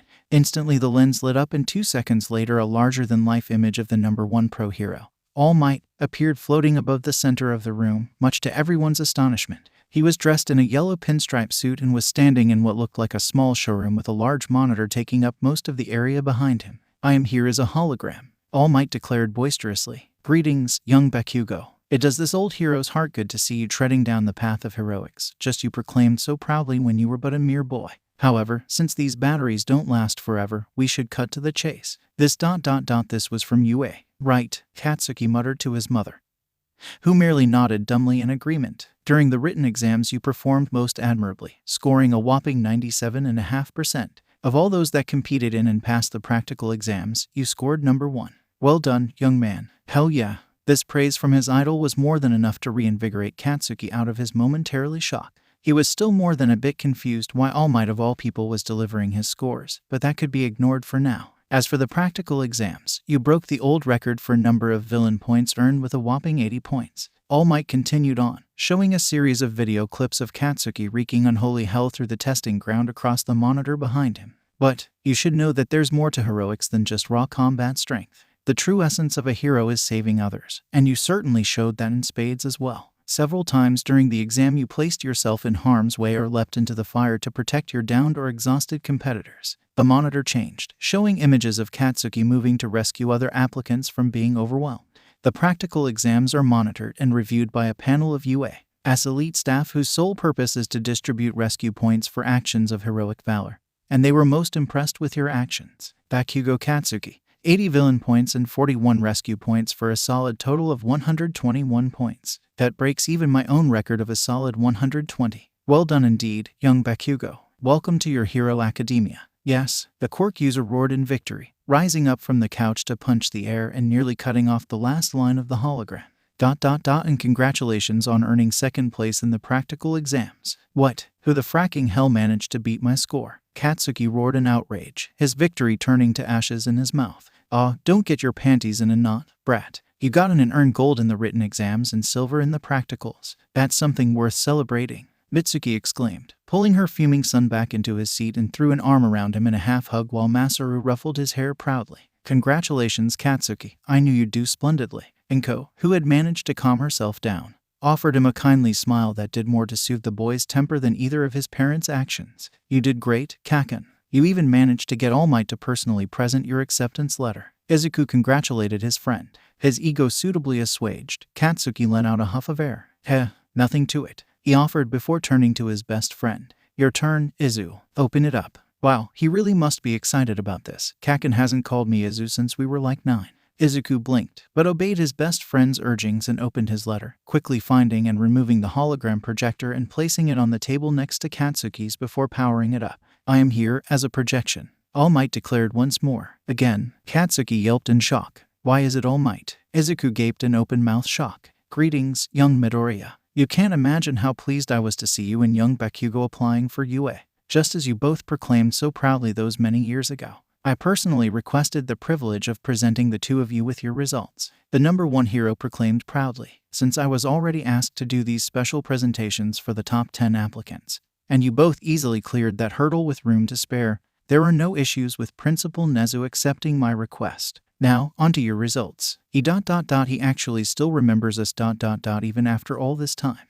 Izuku breathed out, tearing up a bit. It had been fairly obvious in Katsuki's letter, but it was really hitting home right now, and Izuku was honestly moved that his idol still remembered them. Who'd forget a couple of future badasses like us? Katsuki responded, reaching past his parents to punch Izuku lightly on the arm. For the written exams, you managed to place second overall among all of those who went on to pass the practicals, with an impressive score of 97%. All Might's projection elaborated with a grin. You should know that first and second place this year were separated by a mere 0.5%. You should be proud, young Midoriya. Sweet fuck, Katsuki muttered with a blink, for once managing to avoid a whack from his mother for his language. Yeah, Mitsuki actually agreed with her son's sentiment for once as she blinked as well. I knew the two of you were both big brains, but just a 0.5% away from tying for first. Goddamn, that is just amazing. As for the practical exams, you did incredibly well, scoring a very impressive 40 points by taking down various villains. On its own, that would be more than enough to pass. The #1s continued as images and clips of Izuku taking down villain bots were displayed across the monitor. However, UA is looking for more than just fighting ability in its hero course applicants. They look for those who are willing to aid others and put themselves in harm's way to protect the peace. And, young man, you proved that you had all of that in spades. The monitor changed again, this time displaying Izuku saving or otherwise assisting various other applicants across the false cityscape. The scene of him restraining the 0-pointer and rescuing Ochako took up the entire screen near the end. Oh Izuku, I am so proud of you. Inko hugged her son warmly, proud beyond measure at his heroics. She knew how much her son wanted to help people, and seeing him valiantly work to protect or save others warmed her heart. Most of all, there is this young lady who you just might recognize. All Might grinned as the screen changed to that of a familiar girl in front of President Mike. Uraraka-san, Izuku started, blushing slightly. Oh ho, those exclamations from both his mother and his honorary aunt sent a shiver of dread down Izuku's spine. She re-entered UA after you left and tracked down President Mike. Please take a listen to just what she had to say. All Might directed, and Izuku snapped to listening and watching. UMMR. President Mike, do you remember the green-haired boy wearing a silver and green jumpsuit? Uraraka asked. The one who saved me from the 0-pointer. Mike responded with a curious eyebrow raised. Yeah, sure do. That little listener made quite the impression. Can you give him some of my points? The entire room gawped as the girl asked that with a completely serious expression on her face. If he hadn't needed to save me, he could have gotten more points, so please, give him some of mine. There's no way. Izuku spluttered. If they took any number of points from her, she could fail. No way. Sorry, little listener, but that's a no-go. But don't you worry. President Mike patted her on the head. Your boy's likely gonna top the charts all on his own without any points from you. But thanks for bringing your request to the station. Now keep that chin up. I'm sure you'll see him again soon. While both the power of your quirk and the control you wield over it are undoubtedly impressive, young Midoriya, I believe it is the heroic heart that beats within your chest that will make you into a truly unequaled hero one day. Always remember that there is nothing more heroic than putting others before yourself. All Might expounded as he retook the screen. Now for the points. Midoriya Izuku, 40 villain points and 85 rescue points for a whopping total of 125 points. You should know, young man, that you've broken not one but 2 records this day. Not only did you and young Bakugo both manage to trounce my old high score at the entrance exams, But you also broke the previous record for number of rescue points earned by a single candidate. The previous record was 80 points, and with the maximum score the panel is capable of awarding any individual examinee being 90 points, I doubt anyone's going to be breaking your record for some time to come. And just to appease your concerns, Uraraka Achako, 30 villain points and 50 rescue points for a total of 80. You needn't worry, young Midoriya, your new friend will be joining you in UA as hero course after taking 3rd place for herself. Welcome to your hero academia, young Midoriya. I know you'll become something amazing here. It, Izuku muttered out, hardly able to believe it, as the hologram winked out. Twaman UA, I should have known you'd be the one to frackin' top my score, damn it. Katsuki laughed, though one of his eyebrows was twitching angrily. At least I still beat you in fracking villain points, and I'll still whoop your ass on Aldera's end-of-term exams. First class if that's my boy, Hisashi said, every inch the proud father. Inko might have said something similar, but anything she said was unintelligible through the proud sobbing she was letting out as she hugged a still-stunned Izuku. All right, this calls for one hell of a goddamn party to celebrate our kids not only getting into UA, but totally dominating the competition while they were at it. Mitsuki cheered, reaching out and ruffling Izuku's hair proudly. Ataboy, Izu, I knew you had it in you. In that case, I'd better head out and start getting supplies, Masaru stated, standing up. I'll go with you, Hisashi offered as he got up as well. I think I saw an advertisement for a big sale today at the local shopping arcade. Oh, well that's convenient. As the two men left the apartment, Hisashi couldn't help but let out a sigh. I still can't believe how strong my boy's gotten. Hard to believe that part of his quirk came from my measly little party trick. He let out a small huff of smoke and fire in demonstration. I feel the same sometimes, Masaru agreed with a shake of his head. He gets his fighting spirit from his mother, but it's sometimes astounding that something like came from mixing. You know, Mitsuki and I never even thought about what kind of quirk our kids might end up getting when we first got together. But I'm sure that there are people who are going to claim that she and I had some kind of quirk marriage when they see how Katsuki's quirk turned out. Bet you they'll say the same thing about me and Inko, Hisashi said with a dismissive snort. Those kinds of people are always so obsessed with quirks that it's like they can't even consider anything else. Honestly, I think that sort of thing should have been outlawed ages ago, just like that damn quirk suppression therapy you used to see people preaching about. Well, here's hoping our children's generation will be able to do something about that kind of thing, Masaru suggested with a grin as they approached the Musutafu shopping arcade.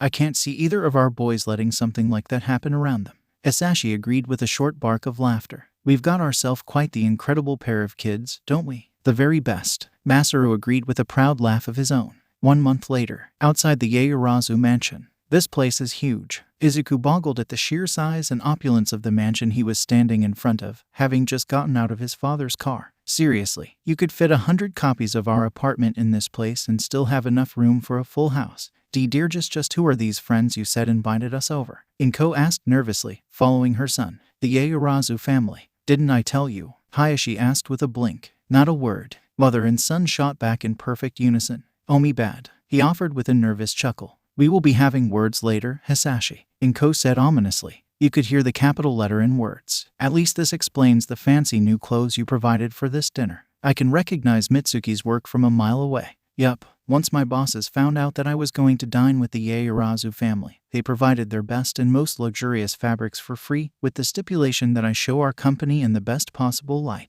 Hisashi chuckled. He looked very slick in his new black suit, while Inko looked elegant and beautiful in his opinion in her green dress that brought out her hair and eyes. Izuku, who was very much not used to wearing a suit, shifted uncomfortably in his well-tailored green suit, which had made Inko gush about how grown-up and handsome he looked in it. Now, the Yaoyorozu are just 3 in number. Yaoyorozu Daihachi is the family patriarch, and he's guided the Yaoyorozu group since the death of his parents when he was still in his teens, Hisashi explained, giving his son and wife a bit of background on the people they were about to meet. His wife, Yaoyorozu Aiko, is a shrewd businesswoman herself and handles most of the day-to-day running of the Yaoyorozu support company. Their only child is a daughter, Yaoyorozu Momo, who is your age, Izuku, and was accepted as a recommendation student at UA. Just a few days before the general exam you took? Izuku. Really? Wow. Izuku perked up at that. She must have a really amazing quirk and be really good with it to be able to have gotten in on a recommendation.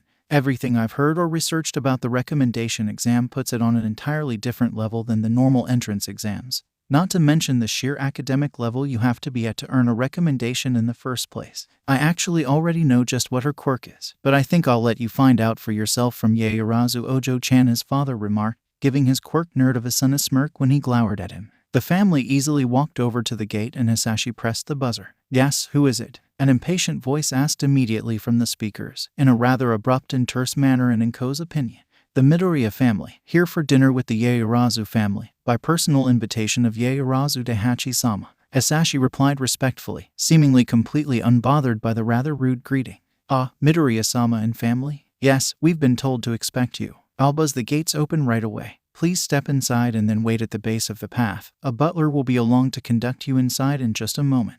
The voice answered before the speaker clicked off again. I think Daihachi needs to have a word with his staff. Hisashi let out a quiet sigh as the gates smoothly swung inwards and the small family quickly marched inside before they closed. Again, I still do not understand how servants can be more arrogant about their employer's station than their actual masters. A moment later, an elderly man dressed in a perfectly pressed, gold-trimmed butler's suit stepped out of the manor's main entrance before quickly making his way down the perfectly maintained cobblestone path that led the main entrance. He had a neatly trimmed white beard and immaculately coiffed white hair. Despite his apparent age, the man moved and carried himself with a vigor that someone half his age would envy. Midoriya-sama, my apologies for the rudeness that you were just shown by one of our security staff. There have been a couple of break-ins in the area recently and all of our current staff are still getting settled in.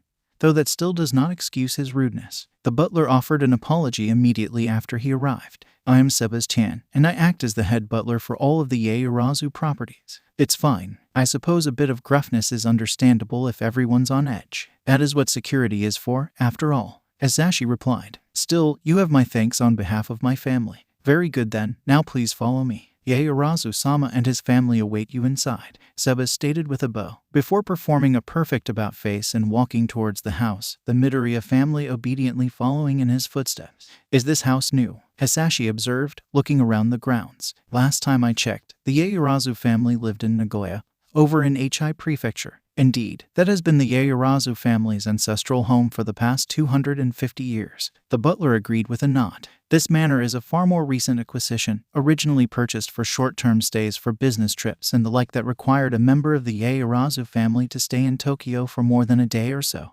After young Momo-sama was accepted into UA, her father had the house renovated to allow her a more comfortable home where she can easily commute to and from UA. They had a place this big completely renovated just so that their daughter can go to the high school of her choice. Izuku thought in astonishment. When Sebas led them into the entrance hall, 3 people stood there waiting for them. One was a tall man, who had black hair and black eyes. He had worry lines on his face, but also looked very dignified with them. He wore a very expensive Italian designer suit. The second person was a woman who was obviously the man's wife. She was tall and very beautiful. She had brown hair a shade or two darker than what he remembered Uraraka having, with warm brown eyes, and she wore a simple wedding ring on her ring finger as well as a tasteful silver necklace around her throat. She wore a deep burgundy dress that was almost certainly been designed personally for her. The last person here was a girl around his age, who truly looked like a combination of both her parents. She had inherited her mother's looks and body type, as well as her father's height, black hair and eyes, which she wore in a simple, yet elegant, ponytail.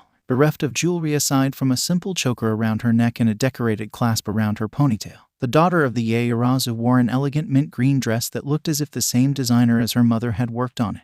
Midoriya-san, it's brilliant to have you here. The man, Yaoyorozu Daihachi Izuku presumed, greeted his own dad with a beaming smile and a booming voice. You of course know my lovely Aiko, and our dear Momo. Indeed. Please, allow me to introduce you to my wonderful wife Inko and our son Izuku. Hisashi gestured towards his own family. Inko, Izuku, these are the Yaoyorozus, Daihachi, Aiko and Momo. My company has worked closely with theirs for several years now and I was personally assigned to several contracts that had me working closely with Daihachi-san. I believe we first met. I think it wasn't long after I transferred back to Japan. At that meeting in the F Nagoya office, wasn't it? Indeed. I was relieved they had someone formerly from their American office to consult with given how many issues our sales staff were having over there. Daihachi nodded. We managed to get everything operating smoothly after following the advice you gave us. Well, let us head to the dining room. The chefs have prepared us a wonderful meal, and I do hope to sit and chat afterwards. That will be perfectly fine. Inko replied with a bow. We cleared our schedule in advance for tonight, so we are at your disposal. Excellent. Aiko smiled demurely as she led the way to the dining room. Have you tried French food before? It's in 3 courses, in the traditional French style. I hope you all like it. Later, Izuku was simply amazed that food could taste so good. The first course, the hors d'oeuvre he recalled it being called, had been what was called a terrine, some kind of meat jelly or pat. It had been a salmon terrine and had been richer than Izuku had been expecting. Still, it was rather tasty. The second course, the plat principal, had been confit de canard, or a duck confit. It had been an interesting dish, as Izuku had never tried duck before, and, similar to the terrine, it had been pretty rich but still very, very good. The dessert had been a smallish bowl of mousse au chocolat, or chocolate mousse. Izuku, as with a lot of teens, had something of a sweet tooth, and he had never, ever tasted chocolate with such depth of flavor without it being overwhelming. Somehow, whatever magician the Yaoyorozu had working in the kitchen had managed to strike that perfect, nigh impossible balance. Yaoyorozu-sama, please pass my compliments to your chef, he couldn't help but offering as he finished. That was perhaps the best meal I've ever tasted in my life. Ho ho, high praise indeed. Sebas, please pass on our guest's praise to Chef Tsukasa, Daihachi offered with a deep belly laugh, smiling at the butler as he did as he was bidden. My apologies if I'm being a bit overly curious, Izuku-kun, but I understand that you managed to earn yourself a spot in UA's heroics department after the exams last month. Would you mind if I asked how well you did? Oh, well, in the written exams I managed to place second overall out of all the students who managed to also pass the practical exam as well, only being behind the first place by 0.5%. Izuku offered, feeling a small bit of pride at the accomplishment. I managed a 97% score, which I'm quite pleased with, particularly since the public junior high I attended wasn't particularly academically challenging. I believe a 97% on one of the most difficult high school entrance exams in Japan is nothing to be scoffed at, particularly if the first place only managed a score of 97.5%. Aiko offered with a smile. What about the practical exams? Since our Momo earned one of the recommendation seats, we were invited to watch the practicals, and I must say you put on quite the impressive display there. Our Izuku managed to break All Might's previous record, scoring a grand total of 125 points, 40 villain points from taking down those villain bots and 85 rescue points from helping his fellow examinees whenever they were in trouble. Hisashi offered proudly while Izuku was too busy blushing. I should also mention that he also managed to break the previous record for largest number of rescue points earned by a candidate. Oh my, Momo offered with wide eyes. That does sound most impressive. Izuku was starting to resemble a tomato from how much he was blushing. If you'd like to hear it from the horse's mouth, I actually brought along the projector they sent as part of his acceptance letter, Hisashi offered, absently pulling the thin metal disc from his suit's breast pocket. Oh my god, I've been looking for that since yesterday. Izuku yelped, suppressing the urge to give his father the evil eye. Well, that certainly sounds like it would be an interesting bit of after-dinner entertainment. Daihachi agreed with a nod. Momo merely got a letter informing her that she'd earned one of the recommendation seats. Which one was it again, dear? I earned the second academic recommendation, father, Momo replied, a hint of exasperation in her voice. Hisashi quickly put the small projector down near the center of the large table before tapping the button and retaking his seat. Izuku had to forcibly suppress a smile at the sheer shock on the Yaoyorozu family's faces when All Might appeared with his trademarked "I am here" announcement. Even the utterly stoic Sebas, who'd just returned from the kitchens, started in shock at the sudden appearance. All Might, delivered your exam results? Aiko questioned faintly. Oh my, sounds like there's some kind of story there. You and this Bakugo lad he mentioned have met him before, Izuku-kun? Her husband asked. A long story, one I'm sure my son will be more than capable of sharing once the projection is finished, Hisashi offered, getting an agreeing nod from the Yaoyorozu patriarch. When the hologram reached Uraraka's plea to President Mike, Momo gasped. Did she really mean that? She asked in shock. She had to. There was no mention or even a hint about the rescue points until after the results were delivered. She couldn't have possibly known. Izuku confirmed with a nod. So far as she knew, any points she gave away would have damaged her own chance of getting into UA. Quite the honorable young lady, Aiko offered with an approving smile. I'm pleased to hear she passed as well. Making that kind of decision takes a strength all its own. As the hologram shut down, and Hisashi repocketed it, Daihachi shook himself as if to cast off his shock. Well, that was certainly an informative little show, he offered. Now, I believe you mentioned there was another story about how you met All Might, Izuku-kun. Izuku nodded, before carefully going over the story of how his quirk had first awakened and how it had led to him and his best friend, Katsuki Bakugo, meeting All Might. His parents broke in from time to time whenever he tried to downplay things a bit too much, but he was mostly allowed to tell the tale unobstructed. To think that someone would simply attack a pair of children like that, Aiko offered, shaking her head in distaste, as the story came to an end. Indeed, my dear, quite beyond the pale as the English are fond of saying. Daihachi agreed, his own mouth set in a firm line, before it broke into a rueful grin. Still, that is quite a way to first manifest your quirk, my boy. I believe that's what Hisashi said it was called. Yeah, if it wasn't for my flames, I don't think Kakin and I would have gotten out of that unscathed. Izuku agreed, noticing his mother was looking a bit distressed at being reminded of that horrible day.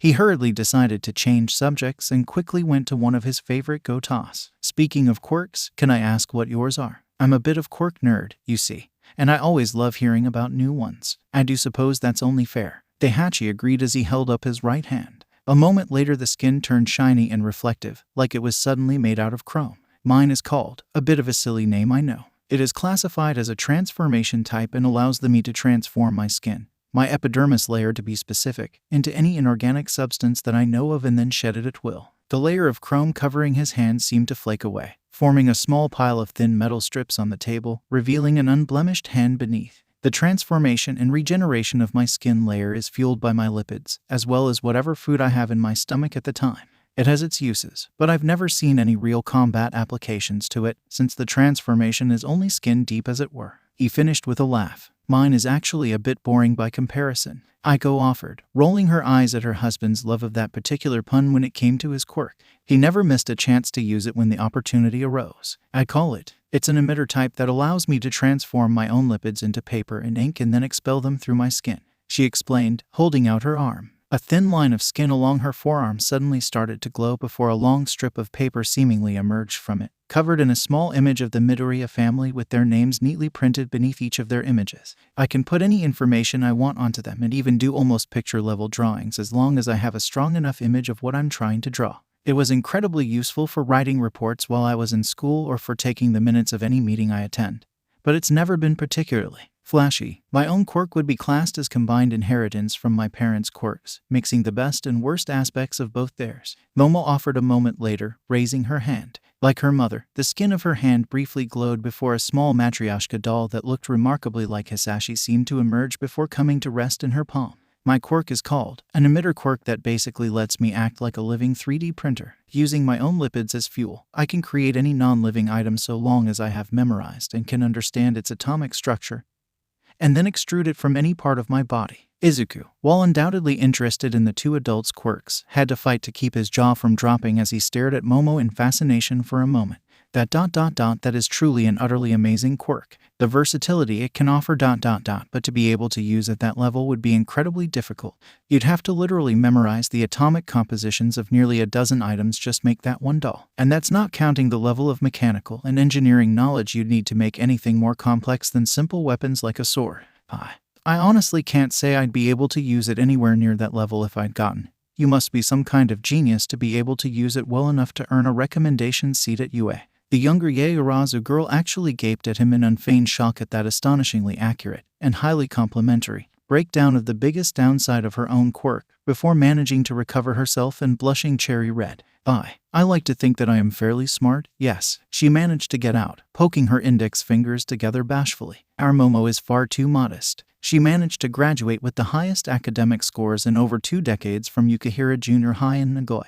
Aiko interjected proudly, before turning to Izuku with an approving smile. And you have a very keen eye, young man. Most people tend to get so caught up in how powerful our daughter's quirk is that they completely forget about all of the preconditions that need to be met before she can even create an object as simple as a matryoshka doll. Izuku has always been rather gifted at quirk analysis, Inko offered fondly. He's written up countless journals on the quirks of various villains, vigilantes, and heroes he's seen either in person, on TV, or on his computer, or even just the people he's met in passing. And not just their current and past abilities, but ways they could improve with them and possible limitations and counters as well. Dr. Matsushita himself has more than once complained that it's a shame that Izuku is so dead set on becoming a hero. Otherwise he'd have gladly taken him on as an apprentice. Personally, Inko sometimes wished that Izuku's love of quirks was just a bit stronger than his drive for heroics. The life of a quirk researcher would certainly be a far safer one than that of a pro hero. High praise indeed. Daihachi offered with a blink at that little tidbit. I can imagine that kind of skill will be quite handy when you become a pro hero. I hope so. I can get a bit too introspective at times, though. Sometimes I get so lost in analyzing someone's quirk that I stop paying attention to anything else, Izuku admitted, rubbing the back of his head. Given you've only ever had Katsuki to rely on to pull you out of it at school, that's not all that surprising, Izu, Hisashi remarked offhandedly. Why was only one person able to help him in school? Momo asked innocently. It's less about who was able and more along the lines of who was willing. The verdette offered in clarification, shifting uncomfortable air. I've always been anxious, I guess ... and when I go into one of my mutterings ... it can be a bit creepy ... And you and Katsu were never ones to let anyone play kiss up just because of how impressive your quirks are, his father added pointedly. Honestly, after you and Katsu made it clear you weren't willing to give anyone a free ride on your coattails, it was like the rest of the students there tried to pretend you two didn't exist. And those brown-nosers that called themselves teachers were even worse. You'd think adults would know better, but it just goes to show you how caught some people can get about flashy or powerful or heroic quirks these days. Do you really have to put it like that, Dad? Izuku groaned, blushing slightly. Momo stared at the boy opposite her in shock for what had to be the third or even fourth time that night. Although yet to have the opportunity to speak one-on-one, she was already slightly taken aback by how similar they both were. Both highly intelligent, both with powerful quirks that had ended up isolating them from most of their peers. She had to wonder if this play date idea of her father's hadn't been a better idea than she had first thought. Unbeknownst to her, the spark of interest in her eyes had been noted by her mother's own keen eyes. This would result in a series of teasing remarks from the older woman later that night.